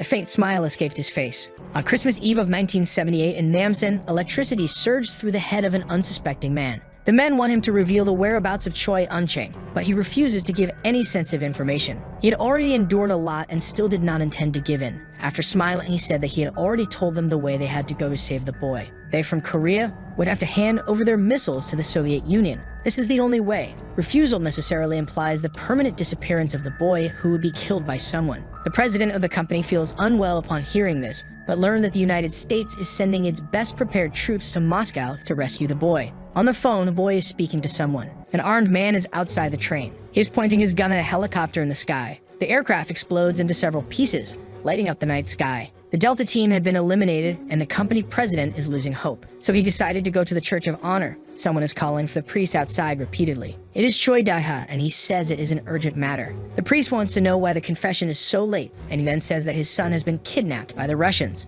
With this, the Daega group would give him the necessary support for 10 years or even 100 years if he wished. He only asks that among the 12 disciples he has trained, the best one be sent for this task. However, the priest says he does not understand what he is talking about. Once again, he says that his son has been kidnapped, and the priest tells him not to worry, for God's will shall be done. He only needs to say his prayers, but the man says he needs more than just prayers now. God's missile had already landed in Moscow. Faced with this, the man doubts, as 3 well-prepared teams have been obliterated, and 1 man alone seems insufficient. But he does not know who this man is. For even alone, he is more than enough, because his son is the strongest of them all. On the train, the Russians want to know how he got there and if he is alone. In Russian, he tells them that he is alone. Even they don't believe it. Without further delay, the shootout begins as if they were in a slum. One of the Russians tries to hit the intruder with his pistol. However, his agility is such that he passed through the carriage, taking lives with his physical integrity completely intact. He said that their head count matches perfectly, with the number of bullets left in his pistol. Opening the carriage door, a man shouts for him to drop the weapon immediately. If he doesn't do it, the boy's brains will be splattered all over the carriage wall. He had heard of this guy before, the only one left alive wherever he goes, and he didn't expect him to be so young. This is him, the disciple Peter. Now in Korean, he speaks to the boy who is being held hostage. As soon as he counts to 3, he should duck. The boy didn't understand at first. The countdown starts, and the Russian becomes apprehensive about their communication. Halfway through, he orders the intruder to kneel. The countdown ends, and he threatens to kill the boy. With that, the coin was thrown with brutal force. The boy managed to duck, while his captor was fatally struck by the coin. In Russian, he apologizes to the KGB agent and bids him farewell. Terrified, the boy thanks his savior. Asking if he is Korean too, he said he would never forget this kindness. In fact, he would repay him for what was done. Placing a hat on the boy's head, he said he wasn't there to save him. He was there to ensure the future of the Daha group, and if he understands that, he should stand up immediately. Because they had a long way to go before they reached home. The boy thought the guy was really cool. 40 years after the incident, he hasn't forgotten the face of his savior because he is only alive today thanks to him. Looking at the boy, he asks if that's correct and calls him Peter once again, and says that he must certainly be a relative, a grandfather, for the resemblance is very strong. It's been a while since someone made him feel so scared like this, however. That fragile boy he once saved had turned into a very bold man. I heard that he chose only a pen among the armaments, and the young man says that it's enough for him. But he can't let that man's grandson leave like this. It's a modest gift, but he hopes it will be accepted. A long time ago, his grandfather used something similar to save his life. It is the pinnacle of this company's technology, the St. Petrus V4. Its engine is powerful and it reaches over 500 kilometers per hour unofficially. It has a stealth function with a single blocker. And with it, there's no need to worry about GPS or anything of the sort. I sold the motorcycle, he says, asking if that was really necessary. The other two talk, exchanging subtle barbs. They asked the woman if they could exchange all the weapons they had taken, but she refused. A helmet is thrown into his hands and he asks what she's waiting for. He should hurry and get on the bike, and the other guy says he should be the one to drive it. There's a call from Professor Guan Yu on the phone. Answer it. He asks if his student managed to have some fun. People from Glory want to speak to him, and he assumes it's a meeting of assassins, wanting to know more about the newcomers who are already well employed. This made them a bit suspicious.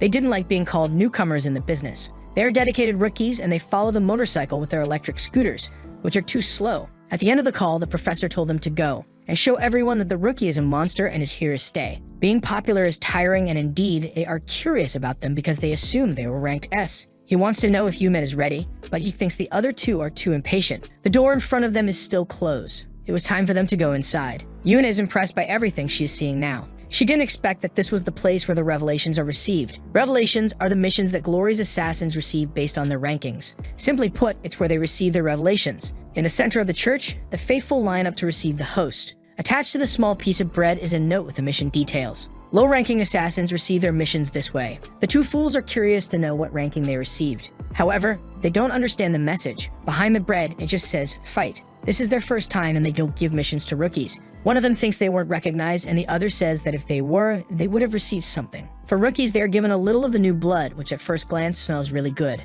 Thus, the content of the chalice is poured over one of their heads. The priest asks if he liked it and if it tasted good. They were already expecting these two Class D buffoons. They're just two idiots who can't tell the difference between chocolate and poop. Irritated, he asks if the priest is one of them. It doesn't take long for the assassins to gather in the center of the church. Stretching, they are preparing to beat them up, and they won't go easy just because some of them are elderly who rely too much on the ranking classification. Trying to intimidate them, they say that the fools have no idea what it really means to be Class D, and of course they have no idea at all. Delivering the first kick, he says they weren't born to be Class D. They should remember the Dako brothers who will become rank S disciples. Now it's time for them to stop wasting time. The priest needs to defend himself, and they begin to praise the boys who weren't intimidated in front of the seniors. The girl is impressed with the progress of the brothers who seem much more confident. One of the assassins is preparing to retaliate now. The smaller one had disappeared from his field of vision. Then one of his legs is suddenly grabbed. One of the brothers is now holding that man. With him immobilized, he shouted for his brother to act quickly. This is the perfect opportunity for him to use all his physical prowess. While blood drips on his face, they ask him if he dreamed of being like Peter, because he did the same thing when he was their age, but now he needs to show them the real world. And he will also stop wasting time now. The two just watch as the screams echo in the air. He is worried about Ja. However, his face is already being punched before he could react. Yuna shouts for them to stop. Then an assassin stops behind them and asks how it feels to see the real world. His director Jang ranked B. That old man trained his whole life to reach rank B, and those who achieve it are known to be special. Rank D only targets regular people. There are a total of 336. The C rankers deal with mafias and similar groups, and there are 200 in this category. Those in the B rank encounter other assassins in their missions, with a total of 100. In A rank, the jobs have a national impact, and there are only 36 people at this level. As long as you're an assassin, you must hold your knife until death. You must give your all until you're vomiting your own blood. To reach A rank, a lifetime of dedication is required, however. Effort alone won't take you to the top. At the top are the 12 disciples. They stand above everyone else. Already beaten down, the old man asks if the boy wants to know how to become a disciple, but he doesn't understand what the old man is trying to say. Continuing the beating, he says that one needs to be reborn. Once again, his face is smashed into the ground due to the blows. Then he asks if he has any idea how arrogant he is, and that if he wasn't an orphan, he should go back to his mother's lap. Yume is still terrified by the scene and tries to intervene. And the director says she should be grateful for being D rank as she has no skills to be an assassin. But if she does half of what her former boss did, maybe she could buy medicine, and then his hand is grabbed by someone. The young man tells the senior not to cross the line, and he doesn't know who this boy is. Irritated by what just happened, he asks if the boy wants to fight him, to which the boy remains silent. Then he remembered when he defeated Park Sangdo. Because he is talented, it's only a matter of time before Glory suspects him. and everyone would be at risk because of it. And to take down these guys, he needs to hide behind the image of being a mere D rank. The director slaps his face, saying that he's too arrogant while adults are talking. Continuing to hit him, he says that he just wants to appear strong in front of the woman beside him. Then he told the director that he could hit him as much as he wanted, and the director paused to listen. But he didn't say anything more after that. All he wants is to take the other two to the hospital, because one is unconscious and the other has a deep wound and their lives are at risk. You don't speak of the disciples, he learned this well, so he asked please. Hearing this, the director lost his motivation and said that they were done there. However, he extended his hand to the boy, asking him to give up his volunteer license. He looks at the director without showing any reaction. He should come back to get it when he's grown and strong. Thus, the four are outside the church. The most beaten among them asks what that was all about. They don't know what to say to the teacher when he learns that they lost their licenses. Then he apologized to Yuna, Kim, and Sunga because they couldn't protect them. But it was good that they didn't get involved. Otherwise, the situation would have gotten worse. As the leader, he wants to show them only the cool side of life. With a helmet placed on his head, someone calls the leader to go, because it was time for them to get something to eat. At least that managed to cheer them up a bit. On the highway, the motorcycle makes its way. Yuna is riding at the back. There are a few questions she would like to ask Kim. She wants to know what she could do to become stronger. In response, he tells Yuna not to ask him stupid questions and wants to know the reason why she desires this, but Yuna says she's just asking. Continuing, she wants to know if Kim is okay, but he wants to know in what sense. All of their licenses were confiscated at the church, but Kim says that if you're weak, things get taken away, and Yuna didn't like this response, yet doesn't change the fact that they're weak. On the back seat, Yuna holds him tighter and tighter. Everything that happened at the church was too complicated. Then she clutches Kim's jacket, feeling desolate. He continues looking at the road ahead of him. This situation was too annoying to deal with. At night, thinking about it is refreshing. Fighting for their place against idiots is too boring. If anything, they can find another job, but among them, there was something special. Without knowing exactly what, the director says it was the one who was with the woman. His gaze was especially violent, and he realizes that there's a man there. And this man says that the boy won't be able to become a man now. They want to know if he came back to take more hits, but he says nothing, and they ask if he ignored them on purpose. Kim wants to know what they really intend to take this matter so far. For the director, the boy hadn't been beaten enough. So he was going to teach him a lesson, but Kim interrupted because he was there to show them something. Skills they had never seen before and would never see again, the skills of a rank S disciple. For now, they still don't understand what's happening inside the church. So he asked the boy if he had mentioned anything about the skills of a disciple. He then began to laugh uncontrollably, as he's been in the business for 14 years and has never seen one. The boy doesn't know how the world works, so they are going to beat him up and send him away to reflect a little. But when he looked at his friend, he was met with the unexpected. He's standing in the same place, completely still. There's no expression on his face. In front of him stands a high school student who's ranked D, whose name they don't even remember. Not only is he unarmed, but he's carrying only a rosary that doesn't even serve as a weapon, and there are many openings in his stance. Feeling apprehensive, he doesn't know what to do in front of this boy. Those eyes definitely don't match the information he has on him. His friend asks if he's really afraid of a mere child, then Jong diverts the conversation, saying that's not the case. He's just a young man with a different look. It's not logical to hesitate before him. There's an unspoken rule. Inferiors who rebel against superiors allow the latter to be justified in correcting them. Execution is the right thing to do, so he threw the book towards the boy, expecting a reaction. He already anticipated that one of the arms would be used to block the object. This way, his ribs would be exposed to a surprise attack that would naturally cause him to bend over in pain. Despite all that planning, the boy's ribs weren't his target. What he truly aimed for was to reach his eyes. Now it's the end. Before he could deliver his fatal blow, the rosary beads inexplicably flew through the air. He still doesn't know what happened, but his hands aren't where they should be.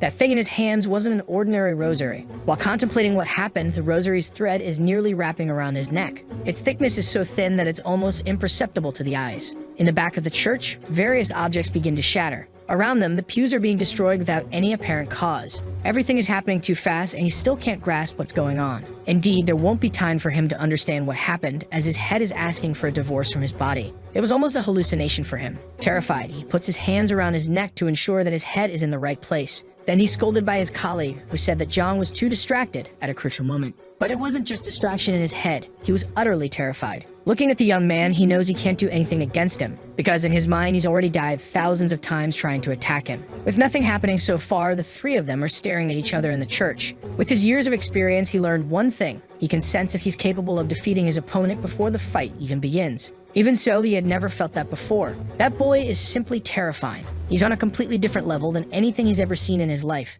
Never in his imagination did he conceive of someone with that kind of murderous aura. Remembering the slaps he gave him earlier, he doesn't know what to do. He'd rather die than face the consequences of that. Still lost in his thoughts, Kim looks at them without any hurry. However, he had approached Jung, who unexpectedly says that he was wrong. He desperately begs for forgiveness, admitting he was wrong to behave that way. However, Kim just gives him a few pats on the face. He said to him that the ability to sense the presence of death is a fundamental knowledge for an assassin. Saying this, he leaves as he knows Zhang learned an important lesson that day. Even though he's gone, inside the church, Zhang's friend asks what he had done, because you must be crazy to have allowed that to happen. Outside, a woman says he shouldn't have gone as he could be discovered if he fought with someone. But Kim says that's not going to happen and that she should think about it. The rank B assassin lost to a rank D rookie. He won't be able to continue in this business. Losing like that to a rookie, who is still almost a kid, she wants to know if she would be able to talk about it if she were in his place. Jiwon only went there because she was worried. She just wanted him to stay quiet and not make her hate him. Kim revs his motorcycle a few times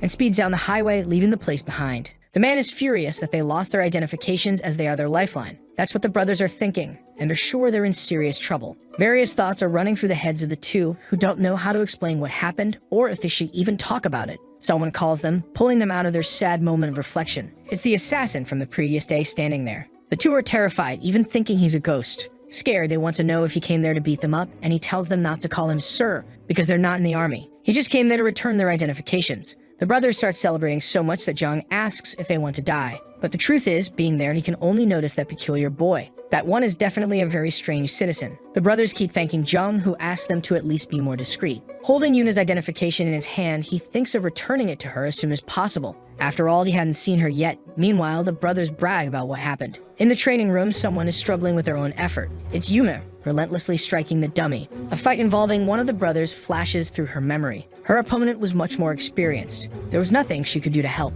The same thing happened inside the church. She just watched the action unfold. It's been bothering her a lot. She doesn't want to feel useless. Furious, she plunged her knife into the training dummy's neck. Thinking about what happened, she feels pathetic for not being able to do anything. If she continues like this, her younger brother Yujin will be in danger. Entering the room unnoticed, Kim asks what is so pathetic that Yuna is talking about. Before she can answer, he says he came there to deliver her license. But Yuna says it's okay, she doesn't have the right to have that. Kim wants to know if she said that because of her younger brother. She says she is pathetic, but still tries to be an assassin, something she has no potential to do, and Yuna yells at him to shut up. He always talks as if he knows everything, and Kim apologizes, then Yuna tells him not to talk about things if he knows nothing. However, he did know something about her brother. They aren't biological siblings, and Yuna wants to know how he found that out. Actually, Kim wants to know what happened to her brother. Yuna looks at him as memories start surfacing. Her little brother wants to go on one of the rides at the park with her because they're family. But she doesn't agree with that statement. They are relatives. She told the boy to go away as they aren't real siblings. From the day he was born and abandoned at the subway, he had no family. He didn't die only because he was taken to an orphanage. There were many things lacking, but they weren't miserable. Growing up alone, she didn't have the courage to make friends or build a family. The truth is, she didn't want to go through the experience of being abandoned again. Being alone is good, that's what she thought every day. However, she wanted to die soon, and that almost happened to her. During one of her missions, she was hit, and they were struggling to stop the bleeding. Not knowing what to do with her, as there were no proper treatment facilities, they said they could just dispose of the dying body. And since resources were scarce, it wouldn't be a complete loss. Maybe it would have been better if she had died right at the beginning of her life. She knew what kind of place that was, she just wished that day had come sooner. Even so, she carries no regrets. Unexpectedly, she woke up. The doctor said a miracle had happened. After that miracle, Lee Yujin had disappeared from her life. That boy was really insubordinate. The teacher tried to stop him, but his efforts were in vain. That boy said he needed to save his sister, and it would be fine if he died. Lying on a stretcher, he asks if his sister is safe now. She swore that because of her life, she had no family at all. But he was there every moment taking care of her. This moved the girl deeply, as she didn't want Lee Yujin to put himself at risk for her to be saved. The man says that a bag of blood costs a lot of money, and the boy is draining all of their reserves. They wanted to throw the boy away and stop his treatment. Yuna had just bumped into them and asked the doctor not to throw the boy away. She was already feeling better and said she could pay the hospital bill with her own work. No matter how much it costs, she is his sister and needs to do this. It was the first time she had a reason to live. Remembering this, she says it doesn't matter if they aren't biological siblings or if they are a bit different. Yuna is willing to do anything to save him. Kim said he had meddled in her affairs carelessly, so he was going to leave so that she could finish her training, but there's something Yuna wants to tell him. He is the strongest person she has ever seen in her life. Stretching out her hand, she tried to grab the sleeve of his jacket. It's not time for him to leave yet. Looking at him, Yuna asks for help so that she can become stronger. That wasn't just a request. She was truly begging him to help her. It was everything she desired the most, and she was waiting for Kim's reaction. It didn't take long for her to regret the request and feel ashamed of saying those things. She thought of many things and tried to retract her words after asking for help. Then she pointed at Kim and called him teacher, saying he would be her mentor. Even so, he still didn't show any reaction. Faced with this, she wants to know if that's how she should be asking for favors, and Yuna wonders if she needs to be more sincere than that. She quickly responds, saying she's getting by just fine without help, and Kim says he was considering the possibility of accepting her as a student. Yuna quickly approached him, asking if the teacher had called her, and Kim says that imagining her as an apprentice is horrible. Then he tells her that she is weak, with a mediocre body, easily frightened, and with a terrible temper, all traits an assassin shouldn't have. But there was something in her that could be developed. For Kim, Yuna has the best eyes an assassin could ever wish for. Since the incident at the restaurant, she had shown something different, even amidst the chaos of that day, or during the fight against the brothers. In every tense moment, whether it was inside the assassin's church, Yuna was there with them. During every conflict in which she was present, her eyes never strayed from the fight, no matter the circumstances, as if she was trying to absorb all the techniques she was seeing. Her visual acuity is far greater than that of ordinary people, and upon hearing this, Yuna felt embarrassed by the compliment. For Kim, he was merely stating the truth, but there is something that could help the girl in her quest for strength. A weapon that could turn her disadvantages into her greatest asset, one that she could use to defeat anyone. And he threw the weapon to her. If she learned to master it, she wouldn't even need a teacher. That object would turn her into a true assassin. Looking at the item in her hands, she couldn't believe its potential. Someone is sniffing money and says that it's very valuable. The brothers are quite pleased with the weekly payment and want to know how much a disciple earns, while Kim thinks that disciples don't care about money, because they can have whatever they want. With money in hand, they argue about what they should buy first. Kim wants to know where Yuna is because he hasn't seen her, and he hears that she went to her part-time job. She's had it for a few weeks now and must be cleaning around this time. She cleans up what the assassins leave behind. It's a job that requires a strong stomach because there are always disgusting things left. Even though she's an assassin with a weekly salary, she continues to do it. They have no idea why she does all of this, while Yuna looks at her brother's picture. They assume it must be to pay for her food because the girl eats a lot. But she eats so much at the cafeteria because the food there is free, and she does it to save money. The fool says that to be successful, one must spend a lot and advise Kim to heed his wise words. He completely ignores them because he thinks Yuna must be doing it for some reason and probably hides it even from her brother. Looking at the phone, they notice that Yuna just sent a message. She asked for a scarf, but the weather is too hot to wear such a piece of clothing. Inside a warehouse, the temperature is quite different from outside. In the place, the brothers feel firsthand how cold it is. Yuna called them to go there just to deliver the scarf to her. She says they complain too much and just want to hand over the item quickly to get out of there. They ask if she's working, and if so, she must be earning well, but Yuna says that she's training. If that's the case, they ask if she's breaking those ice blocks with punches. Indeed, she's breaking them, but with that small object. The one who gave it to her was Kim himself. It's a rope dart, an extremely uncommon weapon. Yuna is a bit skeptical that it will help her become a real assassin. A traditional wushu weapon, the rope is tied around the body, and the dart is thrown towards the enemy. A strong, fast, and extremely unpredictable weapon. The brothers make fun of her, saying that if she's going to use that, the idiot might as well use a firearm. Indeed, the dart is strong, but compared to a firearm, it's just a toy, because every shot from a gun is a guaranteed kill. Hearing the criticism, she says the guys are not wrong. Kim says that to kill 5 people, 5 shots are needed, but with that, it's different. Then Yuna shows them what the dart is capable of. The brothers watch, completely in disbelief. In Yuna's hands, the dart is becoming a devastating weapon. With just one throw, she managed to break much more than just an ice block. That should have been impossible, and they think Yuna might have just gotten lucky with her throw. Discreetly, they start looking up the weapon on the internet, and the girl tells them they need to be less obvious. Outside, the day goes by. The owner of the place is a D-rank assassin, Park Bingsu, and he asks if everything went well. Yuna says yes, and that she'll leave as soon as she cleans up everything. But he says she doesn't need to clean anything, but wants to know if she's really Lee Yuna. He says he has seen many people there breaking ice as training, but destroying it like she did was the first time in his entire life. She tries to apologize, but the man says it's not necessary. Yuna tries to pay the man for the ice she destroyed, but he says it's not necessary either. A few hours ago, a friend of hers came by and paid for the ice, giving him 1,000,001. She didn't expect that. This is the value of their weekly salary. He also gave him an item to deliver to Yuna, an ointment for burns, and the friend said for her to apply it on her hands so she doesn't get hurt. Indeed, it was a great concern shown for her. With the conversation over, there was nothing more to do at the place. Yuna leaves the ice storage. Looking at her phone, she doesn't know how to thank Kim for everything. The more she tries to think of something, the less confident she becomes. Since that's the situation, she called him and Kim answered, asking what's going on. Not knowing what to say, she asked what was for lunch that day. He says she's annoying, but mentioned that it was her favorite, and as soon as she hears it, Yuna says goodbye. However, before the call ends, Kim congratulates her for training with a real weapon, and says they'll see each other soon. In the background, the brothers are trying to master the rope dart without success. Kim wonders if Yuna knows that the strength and weapon she's perfecting have been within her reach for a long time because she was a gymnast. Inside a room, someone is being beaten. A degenerate screams among them. asking them to face him all at once because he is Park Sang-do. A truckload of B and C rankers isn't enough to contain him, as they are nothing compared to him. And things were already becoming boring. Indeed, to take down Park, who is an A rank, none of them would be able to do it. So it's necessary for a disciple to appear and solve the situation. As he enters the place, the living assassins bow before him. Park watches him, unsure of what to make of it. As soon as the man approaches him, he lets his mash sheet fall to the ground. The disciple picks it up, saying he'd heard that the man likes to gamble and wants them to make a bet together. He returned the mash sheet to Park Sang-do and says that he was already close to becoming a disciple. The man wants to know if he could win a fight against a real disciple. In his eyes, the intimidating figure of a formidable assassin is reflected. That is Nathaniel. A child is thrashing on the ground because she hates all types of kneels. The brothers say she's weak and will have a long way to go until adulthood. The truth is, just like the child, they are also terrified of hospital environments. They start complaining that the nurse is taking too much blood and that they are not donating.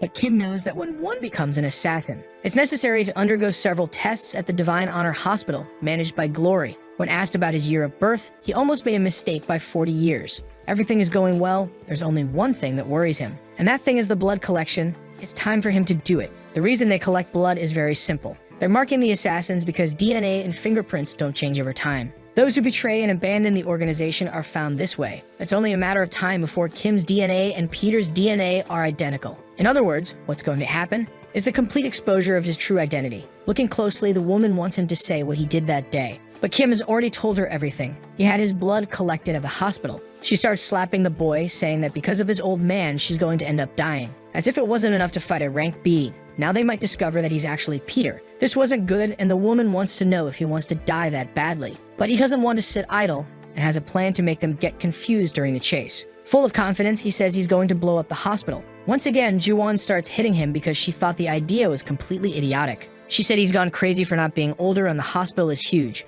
but he's aware of the difficulties. Moreover, it's the place where Glory keeps valuable treasures. The Divine Honor Hospital is much more than it appears to be. It's one of the largest in all of Korea, and it looks ordinary from the outside. Inside, they disguise murders as accidental deaths. They hide bodies and dispose of injured assassins. It's a hospital made by assassins for assassins. Now this DNA is in the hospital's data center. There's no other choice but to blow up the place. Accepting the idea, the woman asks if he knows who is protecting the hospital now. The one in charge is the disciple Nathaniel. This guy is so bizarre that he might not even be human. Inside the room, someone is doing their research. That codename, Nathaniel, has a reason to be. His social role is that of a doctor. Even though he's talented, he got involved in a problem and had to go into hiding. 4 years ago in Rio de Janeiro, a policeman was patrolling near a community, but he ended up seeing something unusual for the region. In front of the precinct, someone had hung clothes out to dry. Only upon getting closer did he realize what it was. So great was his shock that he crashed the patrol car he was driving. Those were bodies all belonging to the leaders of the gangs in the state of Rio de Janeiro. This triggered a war operation aimed at wiping out the remaining members.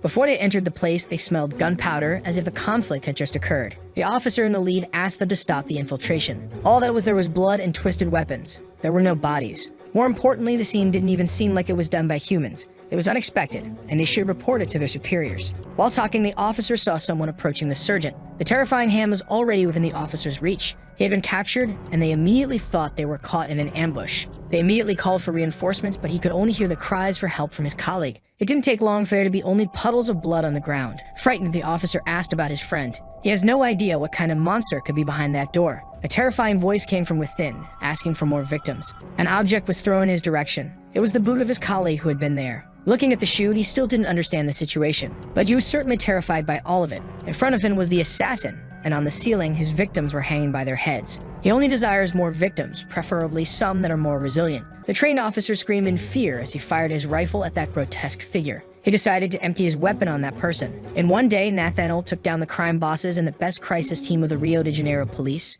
The woman carefully knocks on the door. It's hard for her to get this information, and Kim wants to know if it's humanly possible to bend weapons with one's hands. She says the information she has is highly confidential and that it's not a lie. Since this monster is at the hospital, instead of confronting him head-on, it's better to look for a gap. And thanks to her, Kim managed to think of a way to infiltrate the hospital. The woman just hopes he doesn't die soon, but Kim says that his life is privileged. However, he'll need her for that, which leaves her both surprised and scared. In the middle of the city, people are going about their daily lives. A little girl points upwards and asks her father to look as well. Looking up, people wonder if that is Peter. Kim looks too and knows it's nothing. In his hands, there's a flyer asking for donations for elderly people. That's just a small greeting. In celebration of the hospital's 30th anniversary, Peter is going to visit Dr. Nathaniel. As requested, he hacked Glory's server and posted the advertisement that was sent to him. If Glory finds out their lives are in danger, all because of a joke by a 19-year-old boy. Even though it's risky, it's an approach she's never seen before. Even if it's reckless, that old man hasn't failed a single mission in 50 long years.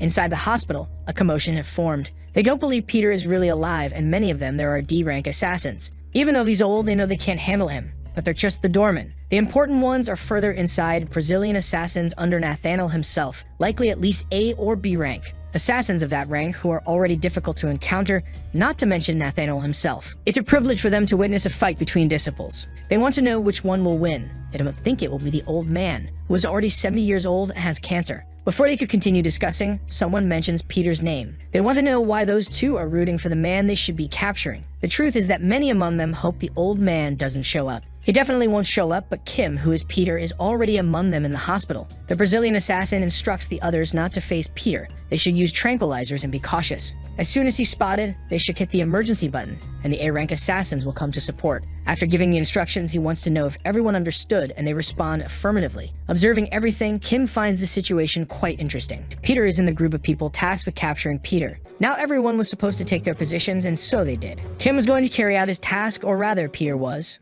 A declaration of war from the old man is definitely unexpected. The buzz among people grows as they want to know if Glory is doing well and if its new boss is a capable person. One of them started worrying since he began fighting with Peter, and now they can't even find him. It would be unfortunate if he caused a huge mess, and they know how talented the old man is. So it was time for the young man to act. If he's not able to capture the old man, he should speak up so they won't have to take the lead. The tattooed man apologizes to them as he hadn't thought that far ahead, and said that from now on, he'll stick to his competencies, because his hospitality towards the elderly made him forget his place. If he's the chief of staff of the army, he should at least be able to understand that environment. He should be fired from his job. Drowning the old man, he wants to know if he really thinks he's stupid, because he wants to know if his father's best creation is capable of dealing with his own best creation. In human resources, an anonymous person is working quietly, but he quickly realizes that someone is going to end his life. Then his neck is easily broken. Kim is really skilled at what he does, but it was just chiropractic. The man didn't imagine that young doctor was so skillful, knowing vital points was part of his job. Talking to the patient, he wants to know if he knows a doctor named Nathaniel, but he has never heard of that person. In disguise, he continues walking through the hospital. He needs to find Nathaniel soon, but the person named Nathaniel doesn't exist. It's possible he hid himself after getting rid of his identity. One thing he's sure of, the disciple is somewhere in that hospital. Now it all comes down to speed, who will be found first. Near him, the brothers ask what he's doing. However, he tells them that the one with the injured leg should be sitting in the chair. Asking about Yuna, they say she's not at their level, even though she's a rank above them. But if she sees anything suspicious, she should call them, as the brothers would protect her without hesitation. To which Kim says he'll remember that. Looking down the hallway, the two think they found Peter. Seeing an old man wearing the same shirt, they believe it must be the correct target. Kim tries to tell them that they have the wrong person, but they're already bothering the man. They whisper to him that he shouldn't be there and that they would help him escape. But the old man doesn't understand anything at all. A nurse asks if he needs a syringe. Kim doesn't get it, but she thinks that's the reason they restrained the old man. But Kim says it's fine and that they've already collected his blood. The hunt for Peter is ongoing and they're taking blood from all the patients. The old man does everything he can to escape from the brothers, who swear that he is the real Peter. While they are distracted by him, someone bumps into one of them. Irritated, he called the person out, asking if they were blind. But it's Yuna, to his surprise, as she wasn't supposed to be there. With a face that looks like she's making something up, she says her younger brother is in the hospital. They've never heard that before, and she quickly tries to leave, sparking her curiosity. Watching the scene, Kim wants to know why Yuna is at the hospital. On the earpiece, Ju-won says it's not the time for him to be worrying about students, and Kim realizes that she knows him very well. She wants to know if he already knows how to find Nathaniel, but Kim is still figuring out how to do that, because at the moment, they're both looking for each other. Right now, he wants Nathaniel to expose himself without having to reveal his identity as Kim. In front of him is one of the disciples' assassins. This is Rodrigo, who tells him to do his job properly if he doesn't want to die. Approaching him, he introduces himself to the man. He says he found him. Since he's not showing his face, he wants to set a trap. On the earpiece, the woman thought that was absolute madness. It's time to use it, he says to Ju-won, and she should be ready to act. If that's the case, his men are ready to get their hands dirty. Elsewhere, a doctor is preparing for surgery, washing his hands. He performs his ritual calmly. Leaving the bathroom, he opens the door with one of his feet. In a room, Rodrigo seems not to have understood what he heard. He wants to know who that person is who's preparing for surgery. Kim says it's his surgeon, rank D assassin, Kim Seon-gu. More hostile, he ordered him to get out and go look for Peter, but Kim said he's not the one he's looking for right now. Looking at the assassin, he asks where the disciple Nathaniel is. Rodrigo wants to know why a piece of trash like him would want to know that, and Kim says there's only one reason an assassin asks about someone. When they do, it's because they want to kill that person. Rodrigo was already bored and is quite pleased to have someone to try to kill. Running through the corridors, a man says he has something to tell the professor. He wants to know what it is, and the man says he should take a look at those documents. They are recordings from one of the operating rooms. The professor watches the footage carefully. As it progresses, a slight smile appears on his face. Rodrigo is having difficulty dealing with that doctor. The action is too fast, but he manages to notice everything. Kim had quickly gained the upper hand in the fight. Soon it turned into a one-sided beating session. Rodrigo was being hit from all sides. It didn't take long for him to be completely neutralized. In fact, everything happened and ended in just 10 seconds. At the end of the confrontation, Rodrigo is lying on the ground, motionless. That was all the time needed for a rank B assassin to be killed by him. As if that wasn't enough, he looks at the room's security camera. Nathaniel didn't expect to see that. Peter was really there in that hospital. No more doubts. He wants to know where he is now, and they are waiting for a response from the security team. Moreover, the hospital's video files are being deleted in real time, and they aren't able to stop the attack. Faced with the bad news, he asks the professor to spare him. However, he's excited that Peter is indeed in his hospital. So excited that he can hardly wait. Grayson, Sawyer, Carter, Robert. These are bodies inside the tubes. They were all waiting for Peter's arrival. The VIP chair has been prepared, and he hopes his guest enjoys the experience. Because he wants to put his body in one of those tubes as soon as possible. They certainly took the bait. The expression and the wrinkles were all perfectly identical. She's sure of her work was very good. With that, Kim believes that Nathaniel will reveal himself now. She really wanted to know what he looks like, but wants to know what Kim will do. Now that the bait has been set, it's up to him to sit and wait for his victim. And that's exactly what he'll do now. On the rooftop, Yuna is having her meal, unaware of what just happened. The one they call Professor is the disciple Nathaniel, and he seems to want to meet with Yuna. Feeling anxious, it's impossible that he found out about what happened between them. It would be better if she didn't go to meet him,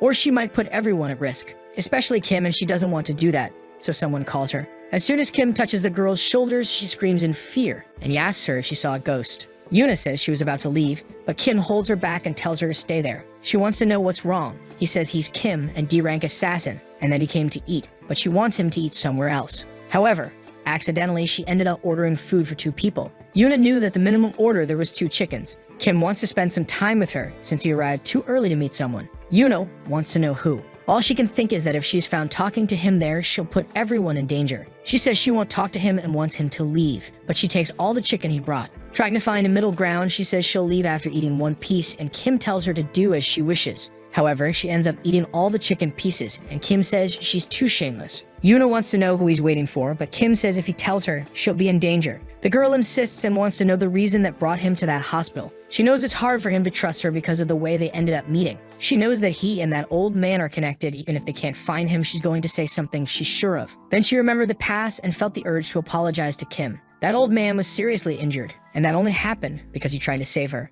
Peter is probably already dead. Kim interrupts and says he's looking for someone. Yuna asks once more who that person is. He didn't want to involve her in this, but she must have definitely seen him in the hospital before, the disciple Nathaniel. Showing her a photo, he asks if it's familiar to her. He knows she knows him as she was called there separately from the other assassins. Calling him an idiot, she says that the person in the photo is not Nathaniel. Before she could say more about the real one, someone approached the 2 of them. She wasn't supposed to walk around there without an escort, as that man was wandering through the hospital. Looking at the girl, he said she should remain in the infirmary. Yuna began trembling just by looking at that man. This is the moment Kim had been waiting for. Nathaniel had revealed himself. However, he still doesn't know Kim's true identity. Looking at her, he waits for Yuna's response. He'd already warned her about this, but looking at the table, he wants to know who's accompanying her. Kim looks at him without any fear. He stands up from the table to introduce himself, and Yuna is hesitant about them interacting in any way, because she's sure they might end up fighting, but Kim bowed and greeted the professor. He said he is a D-rank assassin assigned to that mission. His name is Kim, and he's honored to meet a disciple in person. He promised to deliver Peter's head to him,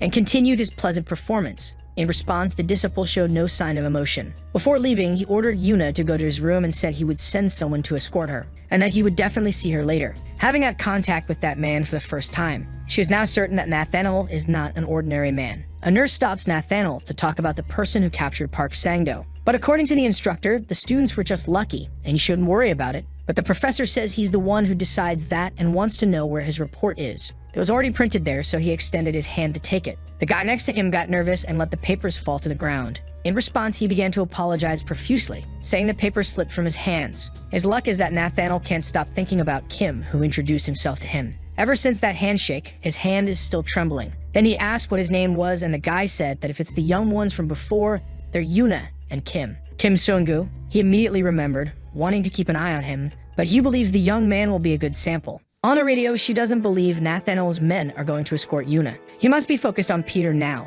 and even so, he accepted his offer to be one of his bodyguards. It's going to be fun because he's not going to find Peter. The woman is very upset with the risks that Kim is taking. She warned him to get out of there quickly, as the danger he's facing is only increasing. As soon as he goes, he'll find out what kind of place this is. Before leaving, he congratulated the kid on his victory in chess, and the other brat says the doctor went easy on him. The man gave him a card that grants free access to any part of the hospital.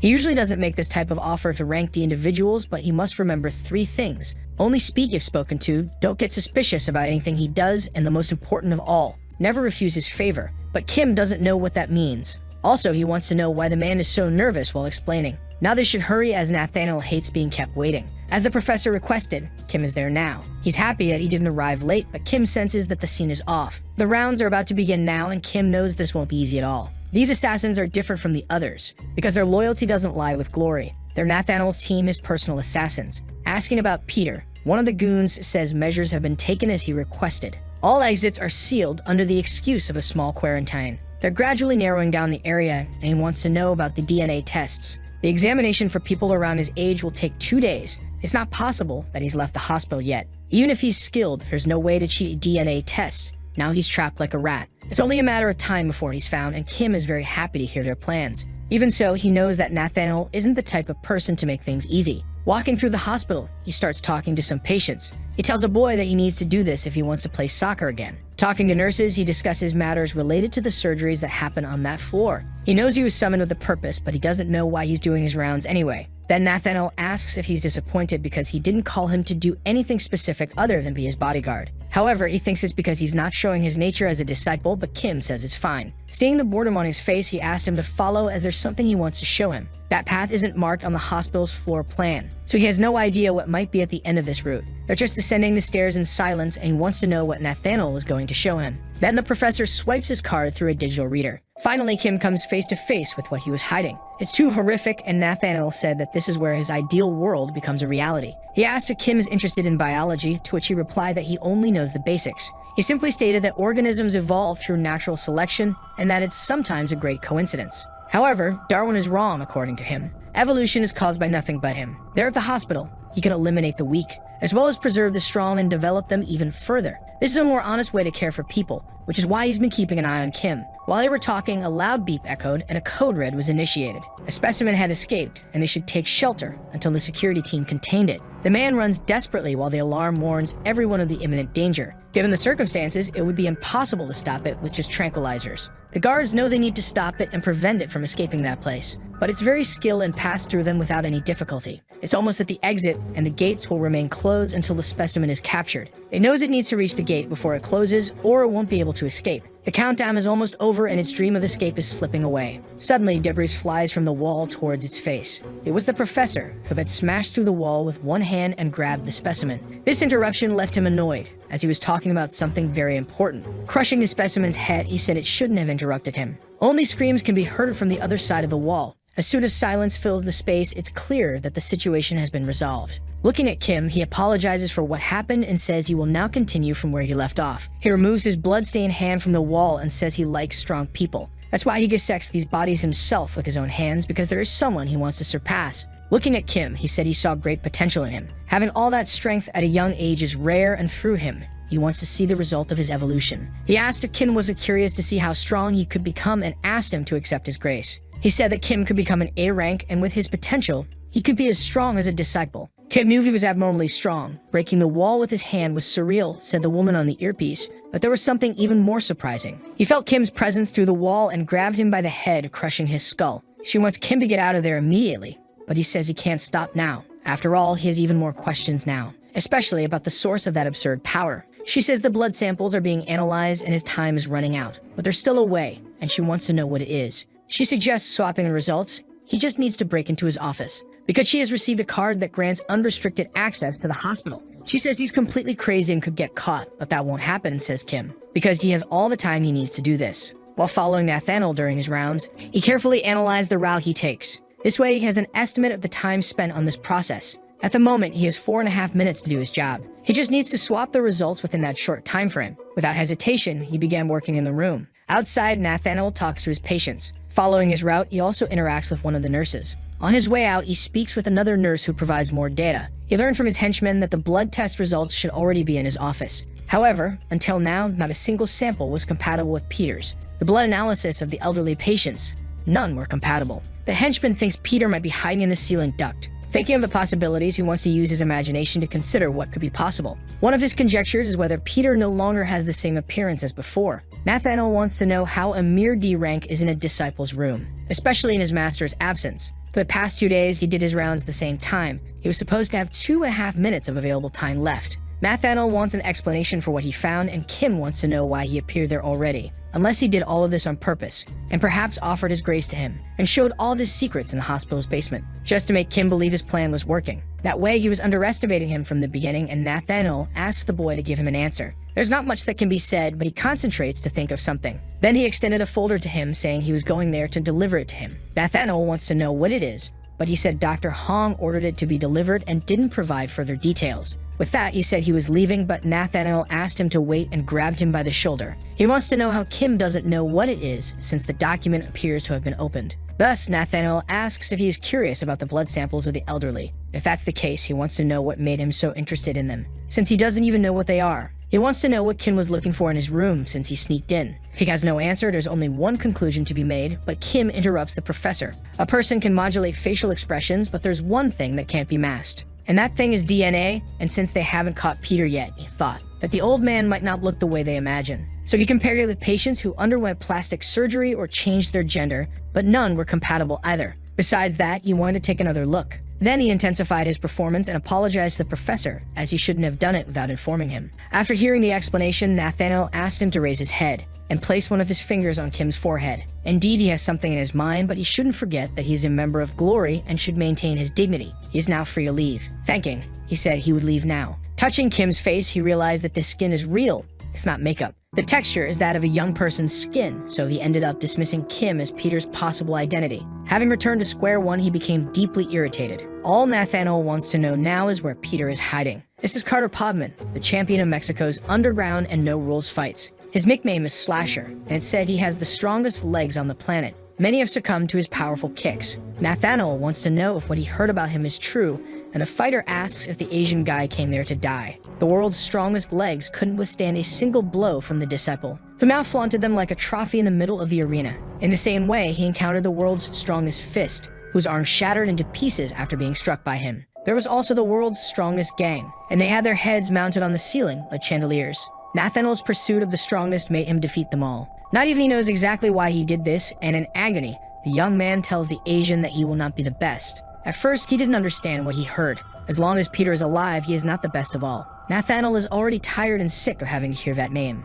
All they wanted was to know who this Peter is and what he needs to do to find him. It's unfortunate that the body before him can no longer say anything. Nathaniel is furious, as it seems he is the only person who cannot meet Peter. To be the strongest man, he needs to find him, and the last person who saw him must know how to locate him. Calling one of his henchmen, he told him to bring that person to his office. The brothers want to know what Yuna is doing there. She has her reasons, and told them to pretend better that they are patients in the hospital. They saw her in Nathaniel's office and want to know if she has a secret mission, but they don't suspect anything. While they are talking, the man calls her by name. He said that the professor wants to see her immediately. She asked why, but the young man told Yuna not to ask questions. That left the brothers impressed, as he is an A-rank assassin, the Undertaker Santos. After the interaction ended, Yuna goes to the professor's office. Inside, he presents a photo of Peter to her. It must have been her first time seeing him. Not even other disciples had this privilege, and besides, she left there alive. She even thought that Peter let her escape, but she also managed to escape from an A-rank assassin, and there's nothing special about her. Yuna just thinks that maybe he has no proof, and she just needs to stay quiet.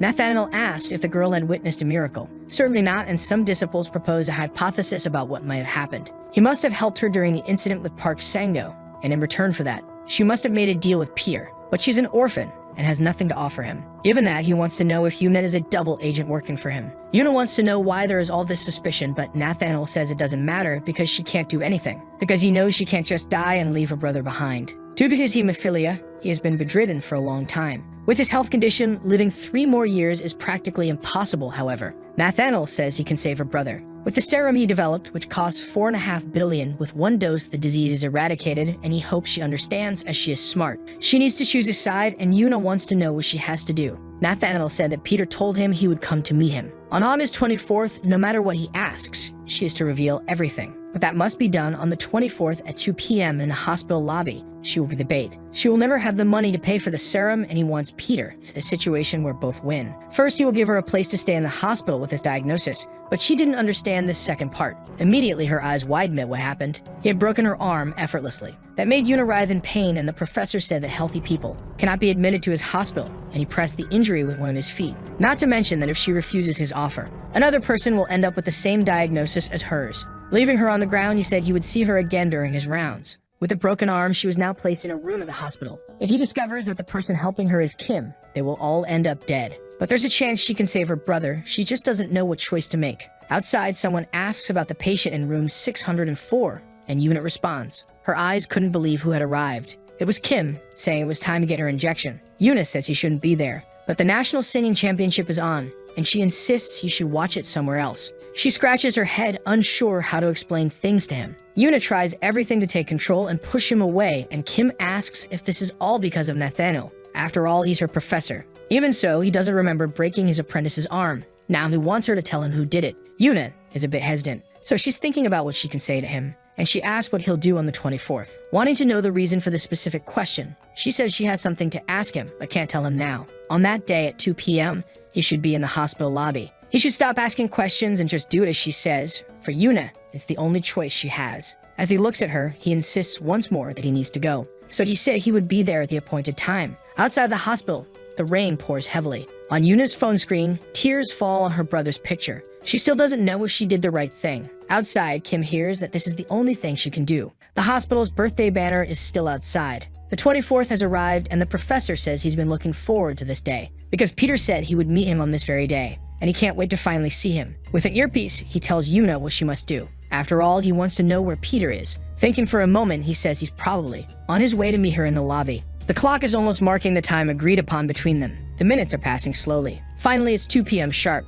The girl is saddened by what may happen because of her decision. Meanwhile, Nathaniel waits attentively for Peter's arrival. Kim walks through the hospital corridors on his way to Yuna. The boy asks if her brother has a boyfriend. He said he saw some guys in her profile picture and thought one might be her boyfriend, but she said they're just friends, which surprised him even more. The guy in the middle is really handsome, and he even liked to play soccer with him. And in 3 years, he wishes he could watch the World Cup and cheer for Korea with him. That would be his first trip abroad to the other side of the sea. All these are just the delusions of a bedridden young man. Dreaming like that is the only good thing left in his life. With his eyes closed, he continues to dream about their trip to the World Cup. She told him that the new medicine could cure his condition, and he only needs a single dose. It was the brief conversation she had with him while feeling the pain of her broken arm. Thinking about her brother's state, she can only imagine that there was no other way out for her. In the earpiece, Nathaniel wants to know where Peter is. He must be on his way, and Kim is also at the hospital. She's waiting for him to fulfill the promise he made to her. It's already 2 p.m., and she waits for him in the hospital lobby. The moment Nathaniel has been eagerly waiting for. However, a few minutes go by and there's no sign of him. The professor's mood is no longer as friendly. He wants to know from Yuna what happened, because Peter hasn't shown up at the designated place.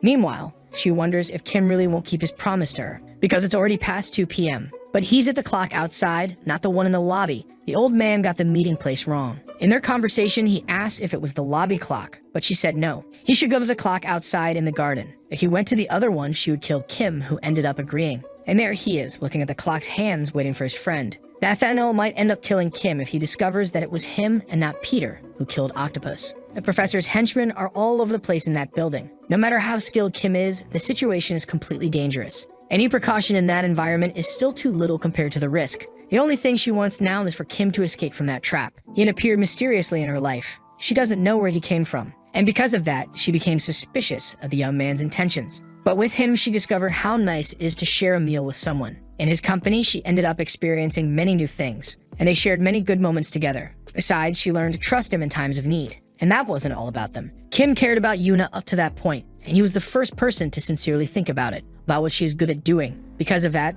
there's no way she could betray him like this. Definitely, she couldn't betray someone as important as he is. With Peter's delay, there isn't much time left for her. Using the earpiece, Nathaniel asked what happened. Trembling with fear, she began to explain. She said that she had lied as she never saw Peter again after that day and was tempted by the offer of the medicine he made to her. But she knows that if the old man knew she was there, he would have come. Without knowing what to say about the situation, she asked the professor to ask for anything she can do, and she'll do her best. Crying, she only asks that he doesn't do anything to her brother. In the face of that emotional confession, he said his first words. She can bring Peter there, it's unfortunate, but there's nothing they can do. Now she has to die, unfortunately. If she can't bring him there, she's useless, and he had already warned her about who would be next. As the henchmen approach her, the fire alarm rings throughout the hospital. The alarm called for the evacuation of everyone from the building. Even the assassin brothers flee the place, forgetting their mission. During the escape, one of them notices something. The exits began to close. The doors are blocked on all sides. There's not a single emergency exit that isn't sealed. Everyone who hasn't left the hospital yet won't be able to get out. The brothers can't understand how that happened, even with the fire alarm. In the hospital lobby, Nathaniel is with several of his henchmen.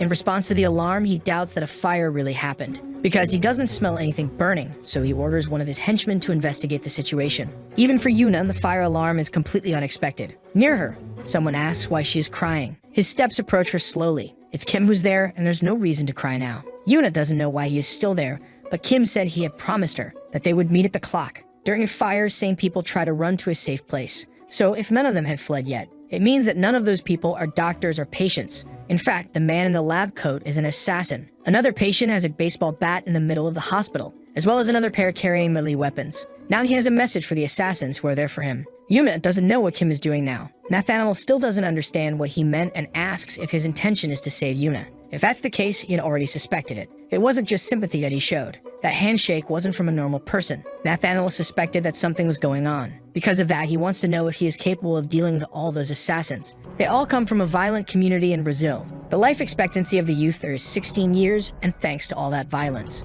Very cruel people are able to develop. Most young people die before they even reach 10 years old. Because of the unstoppable flow of bodies, the community received the name of the City of Funerals. In that harsh reality, the weak die, and to survive, you have to be strong. From the various kidnappings that occur in the city, the unstoppable drug trafficking, even prostitution, the funeral agents control the city. They are the most powerful and violent organization in all of Brazil. For him to know the 100 strongest members of that organization are in the hospital now. Nathaniel is curious to see how he's going to deal with 100 people at the same time. Witnessing the impossible scene makes him smile. And as he had said before, he saw potential in him. He's like a tiger cub. If he grows under his guidance, he will become the greatest of predators. However, he cannot win against adults right now. It was time for him to join the professor, who would secure his future as an assassin. But Kim isn't impressed by the offer at all. Thinking for a bit, he even shrugs at it. Nathaniel realizes that he has made a choice. Moreover, he seems to desire the imminent fight. Two degenerates charge at the protagonist of the story. The bald one can't wait to let his blade sing. Finally, after a long time, gratuitous violence emerges and Kim took down the two extras. Those who were still alive can hardly believe what they had witnessed. Even Yuna couldn't believe it. He killed his opponents without looking at them, without missing a single vital point. Handling the pen, he asked the professor a question. After that, does he still see him as a tiger cub? Nathaniel asks if they know how long it takes for a person to die. 1 minute if it's a major vein and only 12 seconds if the carotid artery is damaged. With 100 people and taking 1 minute for each of them. The truth is, Nathaniel is very curious to see what will happen, because he wants to know if it will really last 100 minutes. The Brazilians say that Korea is a terrible country, too peaceful. No illegal betting, no football, no Paraguayan cigarettes, a joke. And that he felt alive in the community, exchanging gunfire with Germans and already missed some good old violence. But there was no time for nostalgia as he was killed before he could feel it. The second one was already on a one-way trip to find out if God exists. They try to intimidate the boy, saying they'll put him in the microwave. Yuna mistakenly thinks Kim is in trouble, because now he's cornered in a dead-end hallway. Kim realizes that even with some punks dead, the rest don't care. They laugh and say that growing up in the community made them tough. Every day, another punk ended up in a grave. Someone who grew up in South Korea would never understand what 20 minutes in Rio de Janeiro during rush hour are like, especially when Flamengo is losing at home. Still outnumbered, he skillfully evades his aggressors, but they know he can't dodge forever. Once again, he's trapped and without a way out. Nathaniel wants to know what he will do in this situation, because there are dozens of guys from Rio blocking his exit, ready to collect on him. Indeed, there are many Brazilians and he doesn't know what to do. If it were a soccer ball, it would have already perished. However, staying in that position was exactly what he wanted. In the cabinet behind him, there seems to be a record. The guys from Rio start to watch curiously, waiting to see what he's doing. Kim had pulled out a fire hose from there. The guy from Rio can't believe he's going to lose his life to a water jet. This is unacceptable. While he was thinking, the water started to sweep the punks down the hallway. Kim tells them they shouldn't be surprised yet because they're just getting started. The mass of Brazilians is pushed through the hospital. Now with a little more space, Kim looks at something. His hose has run out of water, it's been depleted.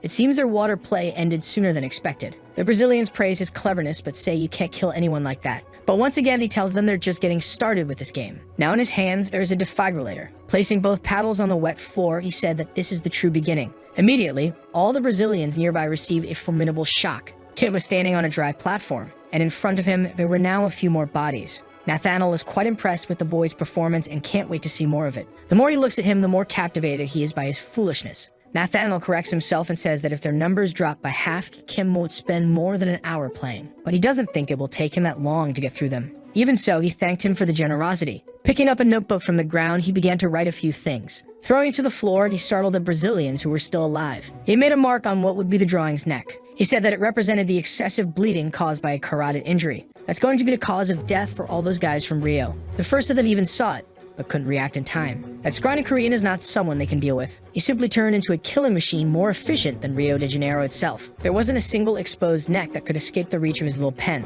They were snails and Kim is the salt. It doesn't matter if they were tough guys in their community, this is Korea, and the pen is mightier than the rifle. His skill is simply transcendent. The further he advances, the greater the number of bodies and dying people on the ground. Passing through them didn't even require everything he's capable of. The discreet pen is much more dangerous than any knife in the place. There are more bodies than living people now, but the small portion of the remaining Cariocas decides to fight back. They leap and form a large human mass over Kim. However, they are all repelled by the power of the assassin. Yuna is still there and doesn't take her eyes off the fight for a single moment. That must be the legend of the strongest man on Earth. Near her, people couldn't stop talking about him. Contrary to what the legend said, this man was an ordinary old man like any other. She never imagined he would be able to fight all those people and come out victorious. When that happened, it dawned on her. She shouldn't believe in rumors. But what if the rumors were true? In front of her is Kim, who is Peter, doing something unbelievable. He's handling all those assassins alone without difficulty. And to do so, he's using only his pen. Now everything on the ground is just blood. Nathaniel, who watched everything, is definitely pleased. He doesn't know if he's a fan or a hater, but he expected Kim to be capable of doing that. Besides, the entire action began and ended in just 13 minutes. Kim says he's not done yet, and the professor didn't understand. He's still alive, and it's up to him to choose if Kim will go up, or if he will come down and throw punches with him. Like a JoJo villain, he descends to the ground floor, crushing the floor beneath his feet. Now that he's on the ground, he asked Kim if that answered his question. Since they're going to fight, there's something that makes the professor very curious. He wants to know how he is so skilled despite being so young. It doesn't make any sense to him. He even imagined that he could be from another country, but he's too young for that. But Kim is also curious about the disciple. He wants to know why those who lack confidence tend to talk a lot. Smiling at the provocation, he said the young man should know something as well. Arrogance and fighting spirit are completely different things. The attack comes with force and Kim puts his arms in front of him to block it. The impact is strong enough to lift him off the ground. Indeed, he is really very strong. Even the girl didn't expect the professor to be someone truly so powerful. Kim falls to the ground but manages to maintain his stance. He looks at his opponent, focused.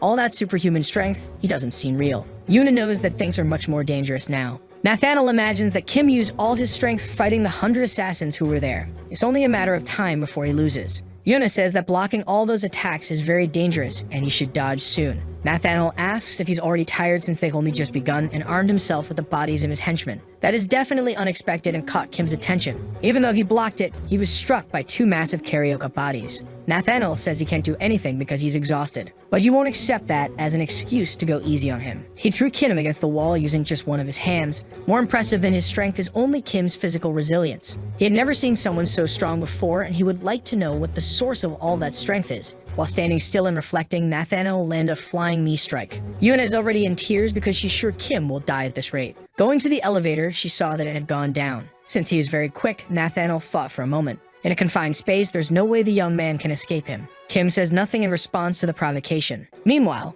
the disciple is engaged in trying to finish him off as soon as possible. Striking his face several times, he asks if he's really going to stay like that, doing nothing. He wants to know where his fighting spirit is, as he swore it would be a challenge. But from what it seems, he is no different from ordinary people. The blows are so strong that the elevator is being destroyed from the outside. Its walls are already completely dented. There's so much violence in the strikes that even the steel cables are breaking. The two had to leave there. Otherwise, it would have become their coffin. Thus, the elevator hit the ground, finishing destroying itself. It doesn't take long for the dust to start rising into place. On the ground lies the elevator door, marked by the disciples' blows. Yuna screams from above, worried, but she needs to find a way to get down quickly. There are many things that pique Nathaniel's curiosity. He was supposed to have found Peter, But it was Kim who showed up, and he wants to know what the connection between them is. Could that boy be something else? Like just an inanimate body now because he's no longer alive. That's what always happens to his opponents. Everyone who fights him ends up dead because he is always sincere in his battles. But the more he thinks about these results, the more frustrated he becomes. Looking closer at Kim's body, he notices that there are no wounds on his face. That's a good sign for him. The chaos hasn't ended yet. Earlier, he had put a lot of violence into that flying knee strike. Not just in that one, but in every single blow he threw. And he has been blocking attacks from the beginning, or simply dodging them. Kim stands up and apologizes for his rudeness, because he had taken a small nap just now as he found it all too boring. That simple provocation made Nathaniel lose his composure. Now the violence was about to start. He said something about being sincere earlier. If that's the case, it's fine. He should come at him because Kim is going to return a little sincerity as well. Nathaniel charges at him like a husband who just found out he's been cheated on. Now is the moment when things will be settled. Then Kim countered the disciple's punch with a punch of his own. The scene ended up being recorded by the cameras. His team sees the recording and worries about him, thinking Kim is being pressured. But the woman isn't worried and says she heard an interesting story some time ago. About 55 years ago, someone asked the children what the source of strength is. Many answers were given by them. Indeed, they were good answers among those she heard. Now she wanted them to try to break that huge boulder in front of them. They had gone through the toughest week and should be able to handle something simple. One of them thinks the task is impossible. One of the kids says that Peter won't be able to break it and that the bandages won't help at all. Even so, he hit the boulder and the snotty kid said he would never break that stone. Time passed and he continued striking the stone. At night, he was still there hitting the stone. In the first minutes of dawn, someone went up to him. It had been a month since he showed up to train with them, and they imagine he must have given up. Not to mention, the stone remains intact, and they don't understand why Peter is still being favored. The girl tells them to look to the side. They knew that wasn't there before, it's a different boulder. There are several broken stones, and they wonder if Peter was the one who did all of that. In the present, the powerful fists collided. Nathaniel asks if he knows the maximum force a person can exert. In a deadlift, a record-breaking strongman can pull over 500 kilos from the ground. That guy is no challenge for him. Because of that, he wants to know what Kim does, as he's many times stronger than a normal human and doesn't even seem to be using any enhancement. Kim asks if he's ever been hit by a car before, and Nathaniel says that's very specific. Then he said his punch would hurt much more than being run over. With the impact's force, the disciple flies like a ragdoll, destroying the wall. Even so, Kim wasn't satisfied with just that, and started returning every punch he had to dodge. Nathaniel doesn't even know what hit him. At this moment, he's getting beaten by Kim as if he owed him money. It's all open hand slaps, so as not to leave marks on the guy's face. Whether open or closed, the beating session seems to have no end. Kim is standing calmly, waiting for the professor's reaction. The old man thinks Kim has won because a head that gets smashed into the wall like that doesn't come out intact. But his joy quickly disappears. Even Kim is a little surprised that he's still alive, and says that Nathaniel won't understand why he's still breathing, while the hands he used to hit him are already marked with wounds. He said he had already told him about who controls evolution. Now he will be the first not just to hear what he says, but the first to witness the father showing off his form. Throwing his clothes on the floor, he reveals his body. Kim looks at all of that and wonders what he had done to his own body. He wasn't supposed to be shocked. This is Nathaniel's legacy for evolution. He took the concept of being ripped very seriously. That was truly a stunning and horrifying body. He didn't have nipples. Nathaniel says he is the epitome of anti-fragile. If he isn't killed, the pain he feels only makes him stronger. His muscles get even stronger when they are damaged, and he created a drug that significantly reduces anabolic recovery time. The more he gets beaten, the stronger his body becomes in case it wasn't clear. Because of this, the probability of him losing this fight is 0. Kim knows he must not get caught. He thought this as he was getting caught. Enraged, Nathaniel prepares to slam that skinny body into the ground. The force of the impact simply made the floor shatter. A devastating blow, the dust from the debris rises like a mist. Until now, no one who received that grip on their neck lived to tell the tale. Because of this, he should congratulate Kim for managing to escape. But he knows it's impossible. He is certain he grabbed his neck. There's no way in a tenth of a second he could have reacted. But he managed to place his hands inside the grip, creating just enough space to escape. In such a short time, he made all those decisions and acted in perfect harmony. His reflexes are not human. However, Kim knows he narrowly escaped death. If he had been held for just 1 full second, he would have died. Not to mention that his hands hurt as if they had been pierced by nails. He had broken the wall with one of his hands, as if it were absolutely nothing. He crushed the skull of a grown man like someone crushing a fruit. The certainty he has is that if those hands grab him again, there's no way he'll get out alive. Nathaniel says he saw Kim's medical data, and judging by that, he should be stronger than most A-rank assassins. Even so, he wouldn't be able to beat him because he's always evolving. However, if he begged like a dog, maybe he'd change his mind. The truth is that he can't wait to make Kim embrace the juice and become even more incredible. That possibility had been discarded a long time ago. But seeing the boy raise his hand, Nathaniel thinks he's agreeing. For the cameras, the old man thinks Kim is surrendering. then this could get them discovered. Nathaniel knows he has potential and is willing to forget everything. That way he can satisfy his desire to become even stronger. Looking at the boy, he wants to know what he is doing. For rude kids, discipline is the best response. And that's what Kim intends to give him. It's so much arrogance per minute that he might just win the fight by driving Nathaniel insane. The lunatic charges forward, breaking the ground beneath his feet. Kim doesn't lag behind and also moves. The fight between them is fast and violent, taking the entire place as the arena. More technical and faster, Kim manages to land several clean hits. Practically every blow he throws hits its target. Unfortunately, the muscular wall in front of him doesn't seem to suffer any damage. Through the cameras, his team can't tell what's happening, only that violence is being unleashed. In fact, it doesn't seem like a fight between two humans. Nathaniel looks at the boy and acknowledges his strength, completely different from all the people he had fought until now. However, the undeniable truth is that even during the fight, he keeps evolving. The sensation is so good that it's the first time he really takes pleasure in fighting. This makes him think about how strong he could become or how tough his muscles could get. Thinking about all these things, he keeps fighting. But there is a question lingering in his mind: Kim's strength. There must be something else that explains it. His medical data must be hiding something. Nathaniel would like to know what he's holding on to that allows him to keep fighting. Because after all this time, he still hasn't given up. For this, there's certainly only one possible answer. Tired of getting hit, he grabs the boy's leg and says he has made his decision. Even if he cries like a dog, he will be dissected like a frog, from the smallest bones to the most useless cells. He promised that he would be thoroughly examined. It's unfortunate that the last thing he will see will be his fist coming toward his face. His team watches through the cameras, desperate. They scream, not knowing if he's still alive. But it was he himself who said that he gets stronger when he takes hits, and that he reduced his muscle recovery time. So all he had to do was wait, and he did so for a long time. Now Nathaniel is surprised. Kim waited until he became as strong as possible, so that his muscles would become so powerful that they would press against every nerve and bone in his body, eventually rendering him useless, and indeed, Nathaniel can't move. He was so focused on the fight that he didn't notice his entire body getting increasingly stiff. That boy had noticed the flaw in his body within just a few minutes, something that even he, the disciple Nathaniel, couldn't detect. With the battle practically won, Kim smiles. Then he says out loud that Nathaniel had asked for this, which makes him seethe with rage. It can't be happening. It must be a nightmare. He had killed countless people just to obtain that power, not to mention all the pain he had to endure to achieve it. All those modifications to become the perfect human being. Even so, that damn boy would be his executioner and would put an end to all his progress. Smiling malevolently, he says he didn't expect to have to use that. With the little mobility he had left, he pulled a rainbow-colored pin from his sandal. That drug deteriorates his muscles, but makes him the perfect organism. It's only fair that Kim witnesses this. After 3 minutes, Nathaniel won't be in the land of the living anymore. Knowing this, he'll make sure that Kim isn't either. His body began to move again, and blood spilled profusely from his mouth. His steps were so powerful that the ground couldn't withstand the force. Kim prepares to counter that charge. The apostle, if he wasn't human before, had now turned into a monster. His life would burn as fuel. This is the epitome of all his research and achievements. Even so, the fight continues. All of his moves are being read. Fighting against just one person,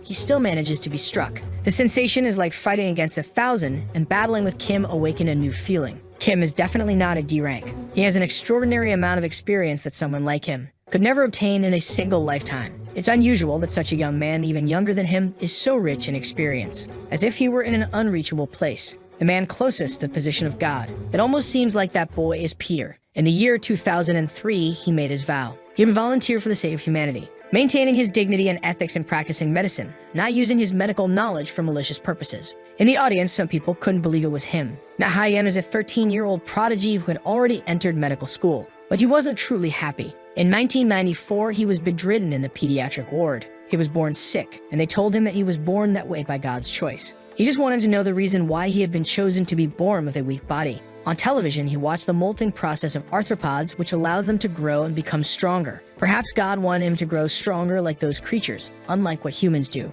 Now he was motivated to become the person who would make that happen. In 2012, a patient with a gunshot wound was being treated in the emergency room. No one really wanted to treat him because that person was a murderer. Nahayen didn't care and did what needed to be done. For him, that shouldn't have been something worth mentioning. It was just a job, and you shouldn't get involved with ethics or morality. But it was his first time performing a surgery. His heart was racing, maybe because of that heavily built body in front of him, the strongest body he had ever seen up close. He wanted to know how he achieved that. Looking at all that vascularity and muscle volume, he wanted to know why he was so different from the others. His fascination was so great that he wanted to see the body from the inside. There were so many thoughts that he lost focus on the surgery. His hand hesitated, and he thought he should preserve and help humanity evolve. The patient's hand fell off the stretcher. He gave in to those intrusive thoughts and ended up dissecting that man. A nurse entered the room and was horrified by the scene. That made him take refuge in a small town in South America, but he did it for a reason, because there he had an abundant supply of bodies to conduct his research. He ended up noticing a phenomenon that validated his study. By killing strong people, he could confirm his own strength's progress.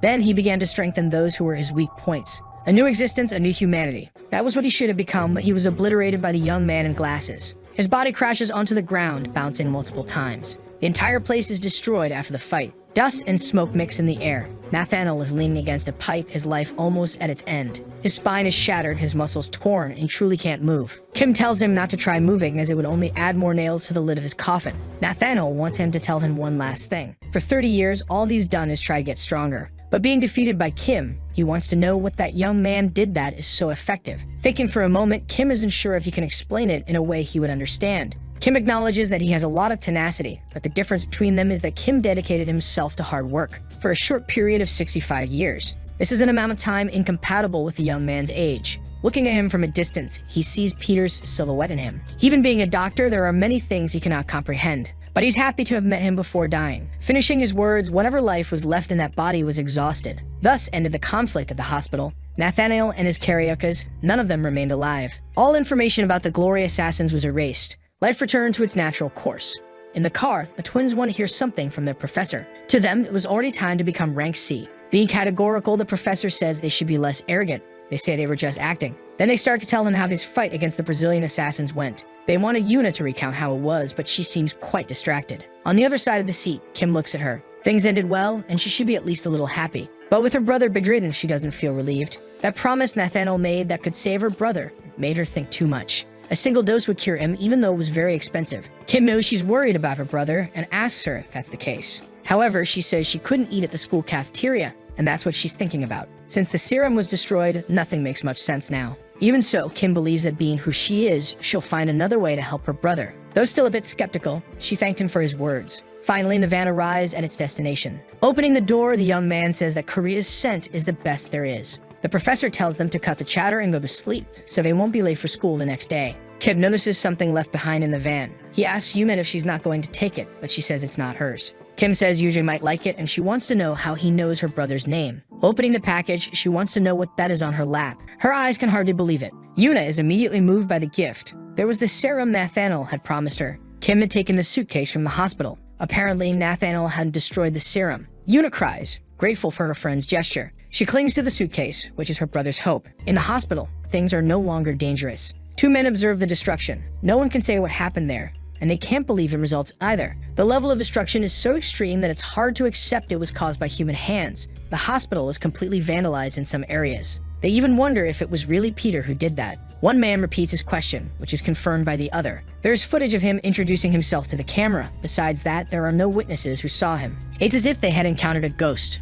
The man tries to retract his words, and some hooded figures ask if he really said that. He tries hard to retract his statement, but his effort is in vain. Thus, he collapses in fear on the hospital floor. Suddenly, several cuts are made on his body. Putting away his sword, the assassin asks if Peter is truly a ghost. That word should not be said in his presence, and he wants to know if he stirred up anger in the other for killing the boss's subordinate. But this man, in turn, felt nothing. He's already used to it. It's unfortunate that Nathaniel died before receiving the disciple's new training. On the other hand, Peter deserved something. A session of merciless beating that is the ghost of the sword. A bald man asks them to pay attention to what he's about to say. From now on, they are volunteers. The siblings are happy because they already wanted to go on a mission. Kim and Yuna still can't get used to the way these siblings act. It's a comedic relief full of secondhand embarrassment. He doesn't know why this mission was assigned to them, but he hopes they'll do a good job. At a port, a few small boats are docked. The siblings want to know what that is because they still don't understand the nature of the mission. This wasn't the kind of volunteering they were expecting to do. The truth is that real volunteering is also part of the job. The siblings make a scene on the ground saying they want to volunteer for glory and not for this situation. Soon, a beautiful woman appears, asking if they are the volunteers for the day. She is Yejin, the student's teacher. The siblings glance briefly at her. That was enough. Now they're working extremely motivated. Watching them, Yuna says that their behavior is untreatable, and Kim agrees with her. What she doesn't understand is why they were sent to a place so far from their school, a place 500 kilometers away from the capital. The professor told him that he doesn't know the reason either, but that they should remain discreet and not reveal themselves. So they proceed discreetly. Walking around the area, Kim reflects on the reason that might have brought them there. Looking at him, Yuna wants to know why Kim is feeling down. Resting in the shade after working, they talk with the teacher, asking if she's a student. The woman understood that it was a compliment meant to say she looks young, but they ask her not to say such things and turn it back on her, saying they are just students while she is already a teacher. Yuna didn't like that, thinking they were being insolent. Knowing that the volunteers have arrived, the janitor introduces himself to them. That's the only school in the area, and he makes a dad joke. But the young ones couldn't find it funny. The place is very well taken care of, and Yuna wants to know what they can do to help. Then the janitor tells them to follow him because he'll guide them around the place. Yuna is suspicious. She doesn't believe they were brought there just for this. Two mobsters start extorting them, saying that they live in peace there because of them. But they don't have money to keep paying this kind of tribute, and the mobsters don't care about that. Instead of money, they offer something else, which seems to please them. There are several potatoes which are grown and harvested there. Suddenly, they throw the potatoes at the janitor and say they're still going easy on them. They say they're businessmen and don't like it when rules are broken like that. Yuna tells Kim not to get involved, but he wasn't planning on doing anything. The teacher says they have no money and that the school survives on donations. Then a mobster approaches her and says there's another way to pay. She could get money in other ways, and with her looks, she'd make a lot of money. Suddenly, a hand appears between them, saying that a man's hand doesn't exist to hit women. It's meant to protect, and for that reason, he can't forgive him. The mobster tries to say he didn't do anything. Before he could say anything else, the mobster reacted. He said his hand exists to hit clowns like him, and the teacher begs them not to fight. Sitting down after being hit, he says a mosquito is still flying around him. It even makes him scratch. A mobster says he's bleeding a lot, and the young man says they shouldn't focus on the small things. A brief beating session ensues. Now the two brothers are bedridden at the school. Taking care of them, the teacher asks if they're okay and apologizes. They tell her not to worry about them, but rather about the fists that hit their faces. The janitor said they were unlucky, and that those idle mobsters go around charging others. But thanks to the volunteers, the school was a little better. He asked them to rest, and they talk tomorrow. Kim asked if the captain is okay because he's recovered a lot. Then he remembered other situations. Intimidation they have faced before. The conflict inside the church with the assassins. Kim said that a strong person holds back when needed and that today they were pretty nice. He tries to say something more, but Kim tells him to keep resting. In that place far from the capital, the sky is filled with stars. Yuna is sitting on the swing alone. It seems she's reflecting on the past few days. Many things have happened to her recently. She remembered the bag Kim left for her in the car. Inside it was a different briefcase. Inside it, the serum that would be able to cure her brother. Crying with emotion, she wants to know how Kim was able to do that. That suitcase could change her brother's life. She should have thanked him when she could, but now she doesn't know how to do that. Kim asks if she's thinking about her brother after having seen the children today, and Yuna is greatly startled. He asks if she saw a ghost, but he always shows up in unexpected ways. With him there beside her, she wonders if she should bring up the topic. Calling him, he turns his attention to her, but the words don't come out of her mouth. She tries to explain to him what she wants to say, and Kim says it's a thank you, to her surprise. Looking at the sky, he also remembers a few things. She had told him to go to the clock, but the one in the garden. She had been adamant about that. He also remembers her crying in the hospital lobby. At that moment, she must have been really scared, yet she was able to protect him. Her bravery at that moment was truly incredible. She says it was nothing, but Kim says he's very grateful. Yuna is curious about something she wants to ask. She wants to know if Kim has any relationship with Peter or something similar. She's seen many strong people, but Kim had defeated Nathanel. It doesn't make sense for him to be a rank D. Sighing, Kim says that when the time comes, he will tell her everything. She becomes downcast after hearing those words. She really hoped to hear the truth right away. Now she's anxious, as she's very curious. Kim insists on knowing what's wrong, and Yuna says she had already thanked him. Faced with his persistence, she lets out a loud shout, saying she's grateful. After that, he asked her to calm down a little more. She leaves thinking he did that on purpose, and that she should be careful around him. That's why she never knew how to properly apologize to men. Kim is happy that the Dako brothers and Yuna are progressing. Since things are being resolved, he should be on his way too. Inside the school, the light from the lamps passes through the window. Kim walks down the corridor, heading to his dormitory. The light from one room catches his attention. He wonders if there's a way he can help. The guard said he should go to sleep, as staying awake will only make him weak and age faster. He cracks a joke about losing weight, and the guard laughs too much. The joke wasn't that good, and Kim doesn't react to it. Since he couldn't help, he said he would leave, advising the guard to rest as well. Before he left the room, he said the boy is clumsy. He smelled blood for decades in his life, and the boy wouldn't be able to hide that scent from him with that behavior. His scent of blood is very strong. Kim could only go there as a volunteer, and he did so with a goal in mind. His objective in going to that school is to find the disciple Simon, the one who handles a sword better than anyone on the planet, the best swordsman of glory, the saint of the spinning blade. It seems he did his research properly, and if so, he must also know that he won't be alive for much longer. A single strike is enough to create a small opening. That is the opportunity given to his opponent to strike back. But it wasn't easy with that man. It seems like he's reading his mind. He can't find any openings. No matter the strength of the weapon, a bullet can be avoided, but there's no way to avoid a sword. They are simply deadly within their range. In a short time, he cornered him and blocked his movements. Kim wants to know if the one before him is truly the best swordsman in the world, or if it's just a rumor. Simon says that only 2 people have seen 10 of his strikes.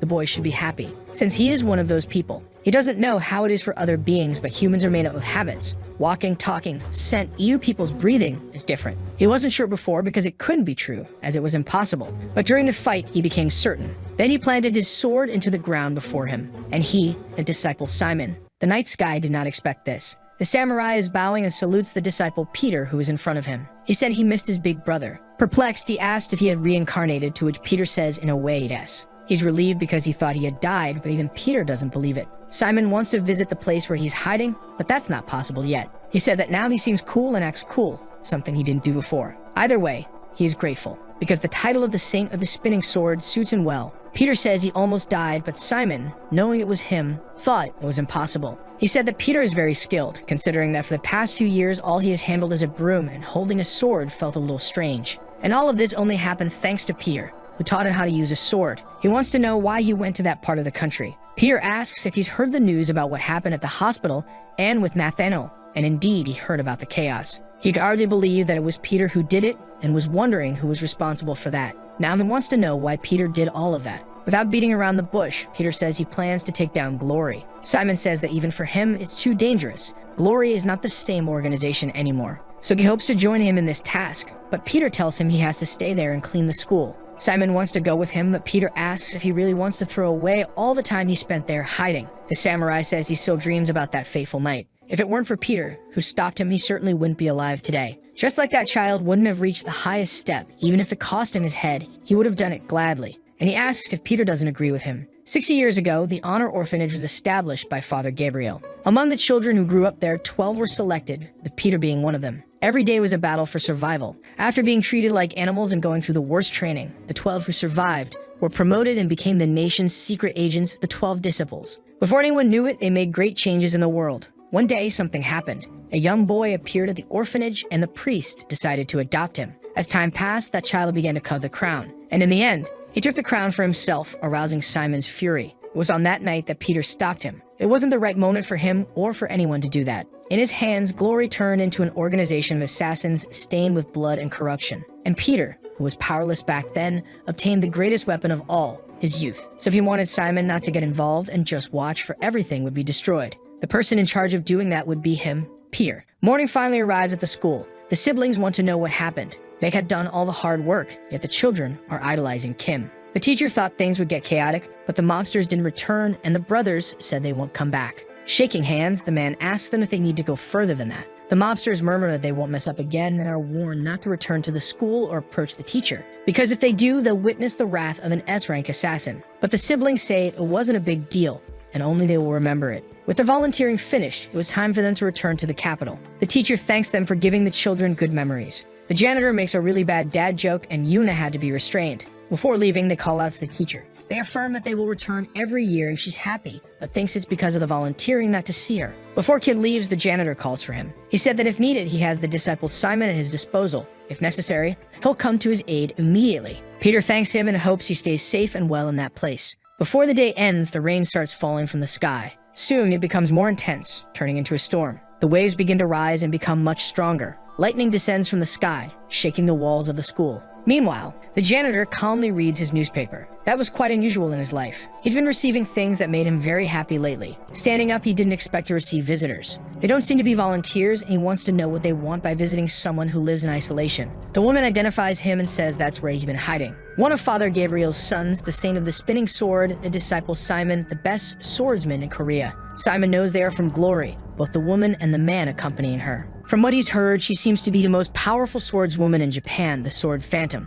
The man is happy that Simon knows who he is. He doesn't know the reason for their visit, but if it's to steal a title he holds, he's not interested in that. The woman said she only came there to earn a lot of money and nothing more. Simon says they seem to have come from far away, but they won't get that money. Moreover, they are wrong about one thing. It was very presumptuous of them to say that the Saint of the Sword is the strongest in Korea. Seeing his fighting spirit, the man says it was worth coming all the way there. Simon tells them not to worry because he treats all his guests well. Now it was time for them to start fighting. The woman reacts immediately to Simon's movement. They are going to fight to the death. The rain continues falling heavily. A beam of light can be seen in the window of the janitor's room. The clash between them is extremely fierce. Their swords collide violently. Simon is thrown back by the impact but manages to stay firm on the ground. The woman is equally skilled. She was eager to meet Simon because of his reputation, but expected more from him and thinks it's due to his age. Simon has a cut on one of his arms. Indeed, he hasn't been training and is a bit rusty. If it were his past self, she would no longer be alive. Hearing this, she lets out a sadistic smile. She says Simon shouldn't think so highly of himself. She is good, but what concerns him is the guy behind her. He needs to move to a more open space to fight them both. Seeing her approach, he moved as well.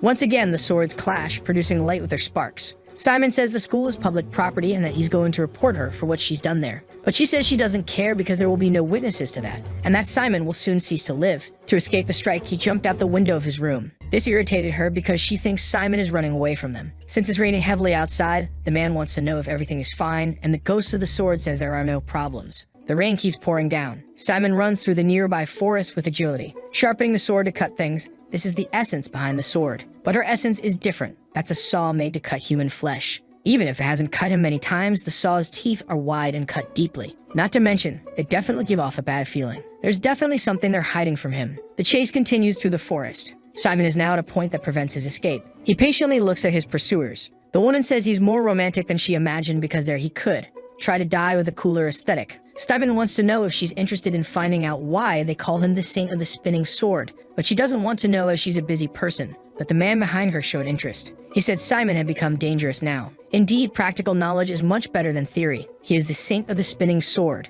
Focused, he can feel the air, the waves of the sea, even the rain, and he is capable of cutting all those things. All thanks to his sword technique. The man tries to tell the woman to dodge, but she takes a moment to understand. The cut had been made at the height of her neck. Didn't even give her time to react. The trajectory of his sword continues endlessly. An incredible technique refined over decades of training. The technique that made every swordsman tremble in fear. Simon is in his divine state. The woman can only scream, feeling the pain of the cuts on her body. It had been a while since he had so much fun, so he called the next one. It was time for the big guy to do something too. He says the technique is excellent. If Simon hadn't stopped training, it would have been formidable. But now it's too late. Simon doesn't understand that they already lost. Then he encounters a strange sensation. He looks slowly at his abdomen. There was a cut there, and he didn't even realize when it happened. There's no way he was wounded because he didn't see anything happen. The man asks if Simon really thought he had won. That's too funny. Hearing the voice, Simon is certain he had cut the woman. He even thought he might have been possessed by a ghost or something like that. It's impossible that this really happened.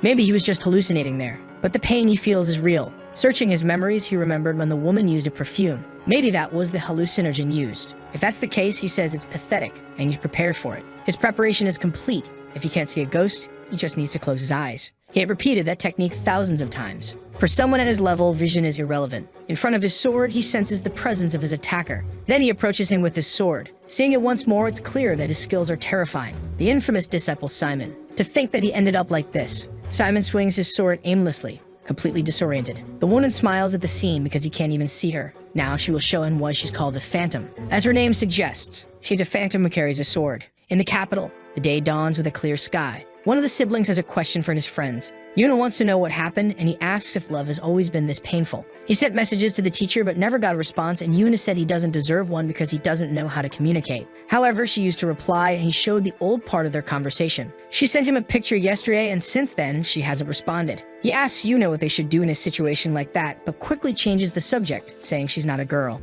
Listening to their conversation, Kim became very thoughtful. They asked for Kim's help because Yuna is oppressing them. He had called Juwon and asked to meet her. It's very cold, and they met on a slope near the sea. Kim is looking for pirates in that area. The girl notices what's going on because even her dog sense something different. She wants to know what happened as Peter isn't responding. If Simon had gone back with him that day, or even if he had stayed with him. If a few things had been different, he would still be alive. Thinking about the possibilities, Peter is genuinely angry. Far away, they are being observed by someone. The informant says the target received the gift, and his boss wants to know if it's really Peter there. He says there's an older man there and that he's not alone. There's a woman with a dog and a younger guy who's not there anymore. While talking to his boss, Kim snatches the phone from the observer's hand. This startled him because Kim got to his position too quickly, and he couldn't do anything. On the phone, Kim asks if the person is the new Simon of Glory. The woman wants to know if it's Peter. On the other side, he asks if she's the one who calls herself the Phantom. He says he doesn't know why she's acting so confidently, but hopes she stays safe, if she isn't already. Meanwhile, he crushes her henchman's hands, who screams uncontrollably. She had signed her own death sentence. She would die painfully at the hands of a real phantom. A yacht sails across the sea. Someone asks if the man is okay, but he knows what kind of place he's heading to. It's her home, a genuinely dangerous place. An invisible vessel, everything about its crew. No one knows a thing. It's known as the Ghost Cruise. Whoever kidnapped Simon is inside. How they got the ship and how they maintain it is a mystery, but Peter knows who they are associated with. If Korea has glory, Japan has them. An ancient organization of assassins, not to mention the Oriental Yakuza, famous in popular imagination for having inserted the story of the sword Phantom into the case of the lost Yamagumi. On the day of the incident, they were celebrating the leader's 60th anniversary. That day, 2,000 people lost their lives at the hands of just 2 individuals. An event that became well known. The incident doesn't do it justice. It's more like a massacre. But that's because it was 2 against 2,000. In the place where such a battle unfolded, there wasn't a single body left. A reward was placed on them by the Japanese police, but as their name suggests, they'd vanished like ghosts. After years, they reappear, and now she is the new Simon of Glory. She says that if he knows all this, he shouldn't go in there because he might have a futile and insignificant death. And she's worried if everything will be okay, since he doesn't have any support. But Peter only cares about the number of people he'll have to face. No matter how many he has to kill, there won't be any survivors. He'll make sure they regret spilling his brother's blood. And he has helpers there as well, but that's exactly what the woman was talking about. The siblings didn't like their clothes and want to be bodyguards too. That's why Kim told them not to come along with him, as he's not joking. This is serious. But they say he just wants to monopolize the fun. Kim says it again. They could end up dying there, but they don't care. Death for assassins is the final achievement. On the yacht, a man asks if he liked the vessel. It's Choi Eun-chang, president of Daeha, a corporation that manufactures weapons. Kim tells the president that it's cold outside and that he should come in quickly. Then he asks why he's so nervous, to which the man replies that he should be. There are drugs and smuggled weapons on board, missing art pieces, and even trafficked people. This ship has things that an ordinary person can only imagine existing. Even though he's rich and powerful, he only boards with the permission of that person, and Kim says he's indebted to him once again. But it's fine. He owes him nothing. Finally, they can see the ghost vessel more closely. Peter can't wait to find out who this person is, what kind of person they are, to know exactly what they're like so he can bring judgment to that soul. Already on board, someone asks to call the boss over there. The man had struck the woman in the head with an ashtray because she didn't understand a word he said. The woman tells him not to call the woman by that name, and if he keeps calling for her, she'll get angry. It's not a boss, but a lady. She is Simon, the ghost of the sword. Her appearance doesn't seem dangerous. The same could be said of the man who always accompanies her. While the woman is escorted by the man, Simon invites the Hafed to talk in her room, but he says she must have forgotten who he is. One word from him could have her thrown off the ship. He's the CEO of a large company. Since he doesn't want to go to the room, they can do it right there. Even though he's already drunk, she'll make him even more intoxicated. Suddenly, he feels something is off. His hands are trembling violently. His body is sweating cold, and he's sure something is wrong. Within seconds, he's already collapsing to the floor. Simon begins to lament what happened. What he likes is his business, but he was doing really well squeezing his neck. With him writhing on the ground, she orders her henchmen to throw his body into the ocean. They immediately obey, removing the man who is still convulsing. She wants to know if her companion thinks Peter will come, since this is the first auction since that phone call. After receiving her gift, he will definitely appear, and he wants to know what the ghost would do if Peter were on the ship. She coldly says she would find him, kill him, and take her money, and she can't wait for it to happen. The brothers look on in amazement because they don't know what that is. That is an enormous and wonderful club, not to mention the massive pool on the ship. It's simply an incredibly luxurious hotel. The wealthy from all over the world are there, people who must wipe their butts with money. Then he looks at Jay and asks if he's ready. Without hesitation, he tells his brother that he's been ready since birth. There must be no dirt in front of the important people, and they dedicate themselves to cleaning the ship's floor. A big shot calls for them, and the brothers immediately offer their services. He gave them a bunch of money because they were working hard cleaning the floor. It was way too much money. They didn't expect such a generous tip. They received the equivalent of $1,000,000. All that just for cleaning the floor. They're already thinking they'll get rich. If that's the case, they won't need to be assassins. In the middle of the hall, a man asks for everyone's attention and thanks them for being there. For the auction that's about to start, they have a special product for them. Simon's first impression was written on a piece of paper, a woman with a sword and a man who looks like a bear. Peter, looking at her, knows that this woman is the new Simon of Glory. The first item to be auctioned is Photorok. She urges people to imagine what that might be. It's capable of killing thousands of people in just a few minutes, a biochemical weapon. Peter, observing her, can't believe she was a match for the Saint of the Sword. Among the audience, one of them knows that shouldn't exist because it was destroyed by the Soviet Union for being too dangerous. It's quieter than a bullet and more lethal than a bomb. An old man wants to know where they managed to get it. Victor Igora, one of the largest Russian arms smugglers, claims the item was stolen from him. He orders his men to grab the woman and bring her to him, but her henchman says they can't cross that line. Even so, they push past him, threatening him with death. Approaching her, they told her that if she obediently went with them, she wouldn't get hurt, while she asked them to slow down. If they understood what that meant, she said it would take a while for them to feel it. Soon, they were both on the ground, writhing in pain and agony. Peter was incredulous and wondered if he had really seen that. The audience didn't understand why they ended up like that out of nowhere. Peter also watched closely what was happening to the men. Their faces were literally melting.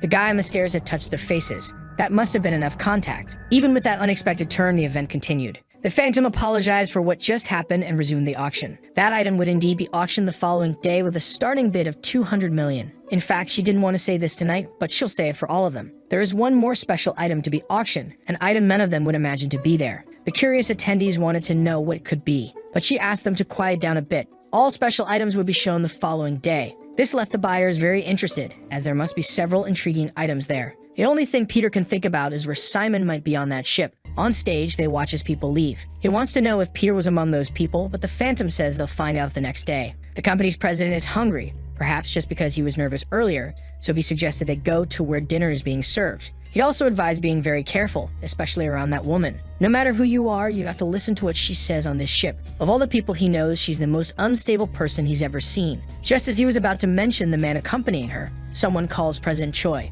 It's the woman, saying it's always difficult to meet with him, and that he didn't come when he was invited, but it seems Fodorok was enticing. Since they hadn't seen each other for a while, she invited him to dine with her. He tries to say that he wanted to avoid dinner that night because the drink was too strong. Approaching him, the woman told him to relax. This made him even more apprehensive. That woman is dangerous. Then his bodyguard's hand pushed her back. Kim said they should have dinner another day because the president isn't feeling well today. And if she insisted on having company, he could go with her. Kim looked at her with a coldness that only Peter could have. In front of him, the Phantom seemed frustrated. She observed quietly while Kim escorted the president through the corridor to his suite. The Phantom didn't expect a bastard with a young face to do that. That made her consider showing him something, and she told him to wait. He's right. She does want company for dinner, and she invited him on a date. When he comes, she suggested he leave his belt in the room, because her dinner will take quite some time. Getting close to her, he noticed that there was something strange about the scent she was giving off. That fragrance wasn't normal. Then she said that men are all the same and can't control themselves when they're near her. After saying that, she sensually ran her hand over Kim's lips.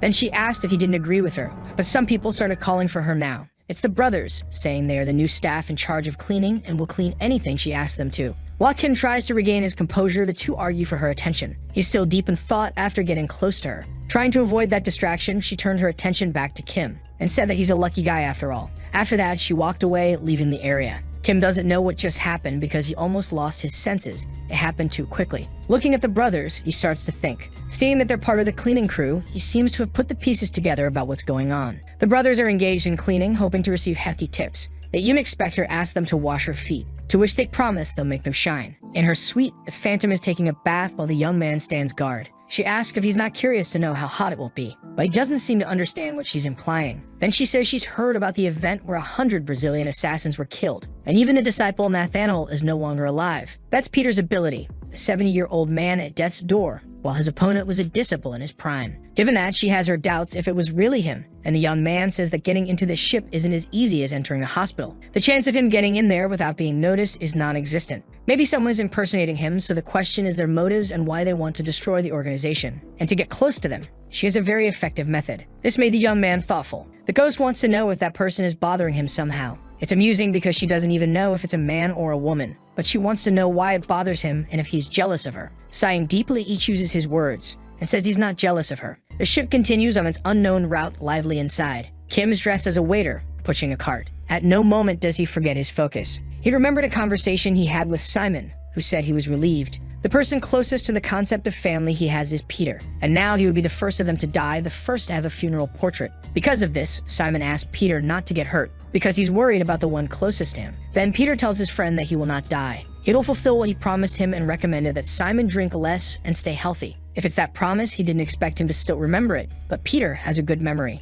Indeed, there's no fooling him. Simon was his brother, his family, and for him, he would gladly kill as many as necessary. All of this just to have him back. Peter is definitely determined to do so. The auction is taking place now in the main hall, and everyone is focused on it. During this time, he needs to find any clue that leads him to Simon, and he walks through the corridors looking for details. Two men ask who he is, and Kim says he's with room service. Then he continued his route through the ship. It seems he didn't know about this, but they don't have any Asians working on the ship right now. They decide to capture him and take him to the madam, and Kim says that's interesting. Maybe because they are pirates, but everything ended too quickly. In the kitchen, looking for his friend, he left another large trail of bodies. The same happened in the ship's engine room. Wherever he passed, he left bodies, but he didn't find any clues about Simon. There was only one place left to search. That place is the only one he hasn't inspected yet. The auction continues, and soon another piece will be presented. An 18th century Czech painting, a unique and genuine piece that captivated the audience. The starting bid for the painting was $1 million.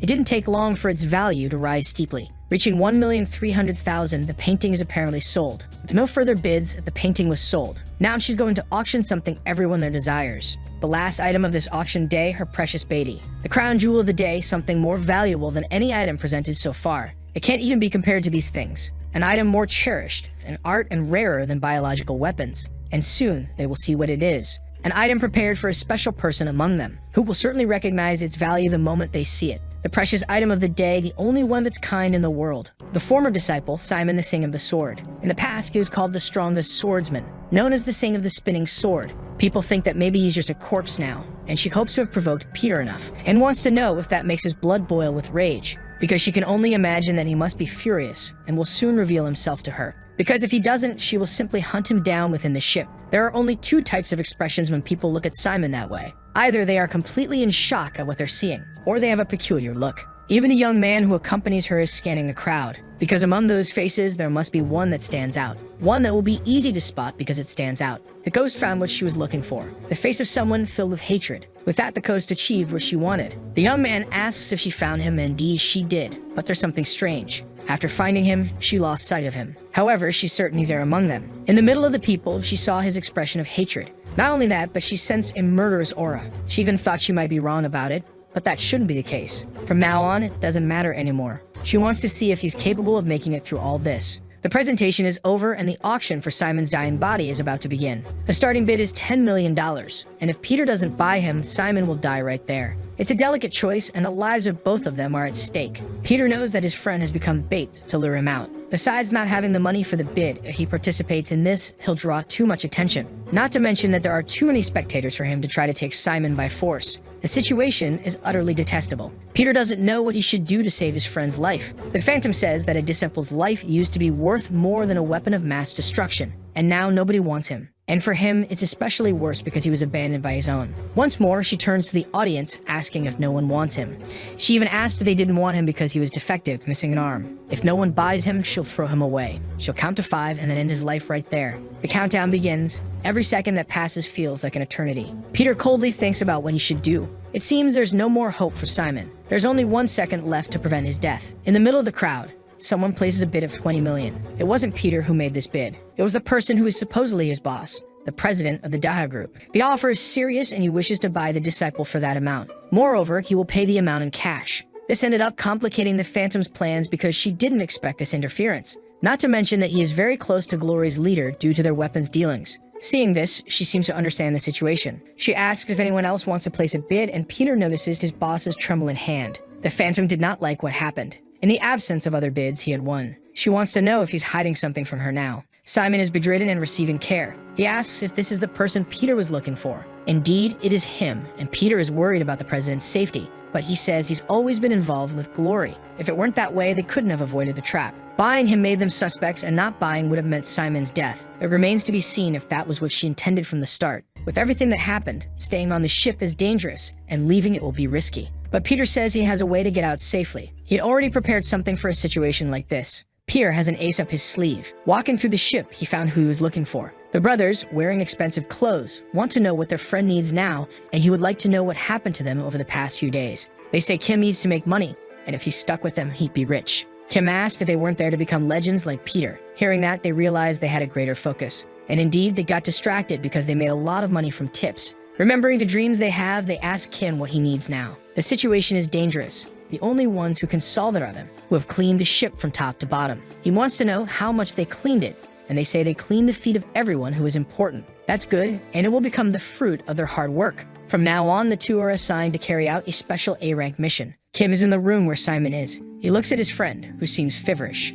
This is not the situation in which he wanted to meet him. He looks at Simon, and they're in another place. It felt good to wear a uniform and bring a meal prepared by their mothers. And it was great to be able to go to school with that group. Thoughts like these are ridiculous, says Peter. They can't go to school, and Simon said it would be hard to hold a pen with bloodstained hands. Maybe he's feeling melancholic because it's autumn and Peter tells him to make one, which Simon doesn't understand. A school built by them where the poor and orphans could be welcomed. They would build the first exclusive school for people like that. He should go to that school and study there. As for Peter, he'll cover all the operational costs and wants to know what Simon thinks. His eyes lit up before giving his response, but he ended by saying that he hated the idea. Peter wants to know what he didn't like about it. Simon said that he would buy his own books. He remembers the conversation they had as he looks at his bedridden brother. All she wishes for now is that he wakes up. Simon had promised that they would go to school. Outside, the president listens to Peter's words to his brother. In another room, the ghost is absolutely furious. That bastard Choi ruined her entire plan, and she always hated him. Enraged, she throws some sculptures on the floor. She screams that he shouldn't have meddled in her plans.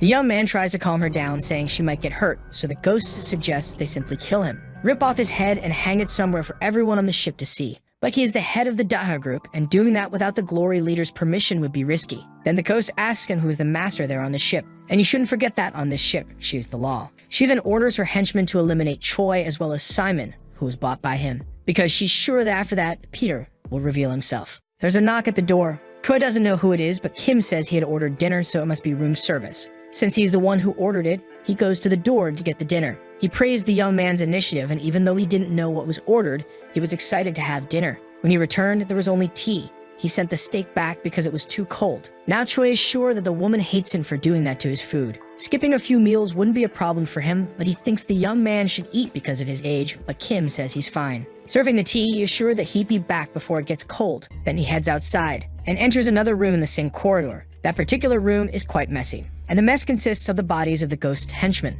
Handling some seasonings, he says that 60 degrees is the perfect temperature for tea, but what they were served was at 75 degrees, which means they failed to be good hosts. One of the henchmen didn't understand anything, but said they were more than 20 and all armed, and that the bodyguard is armed with just 2 salt shakers. But Peter says they clearly understand nothing, and now he's going to show them just how terrifying those objects can be. So the video ends here. If you don't want to miss the next part, activate the notification bell, and see you next time on Tab's channel.